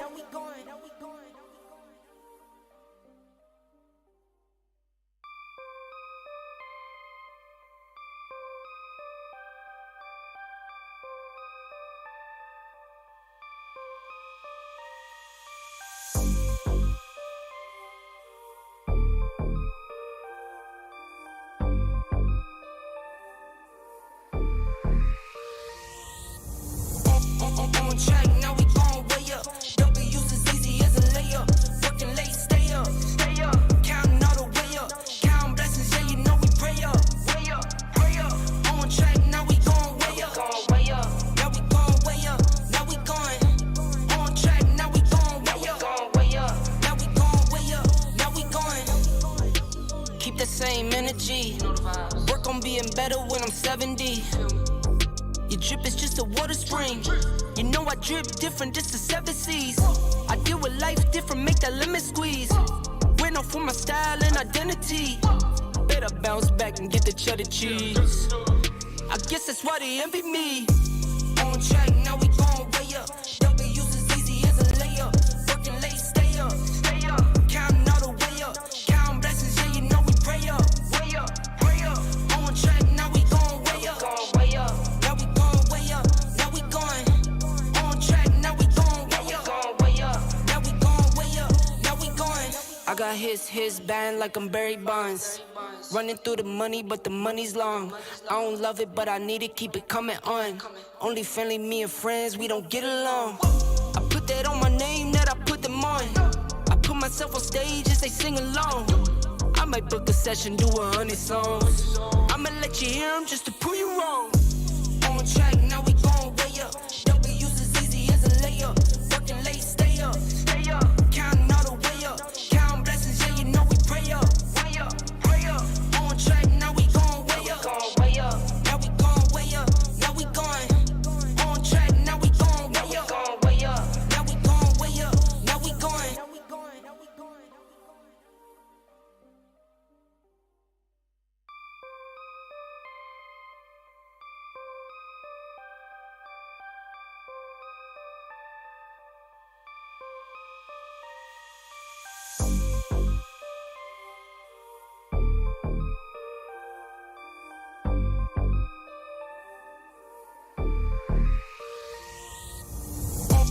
On track, now we gon' way up.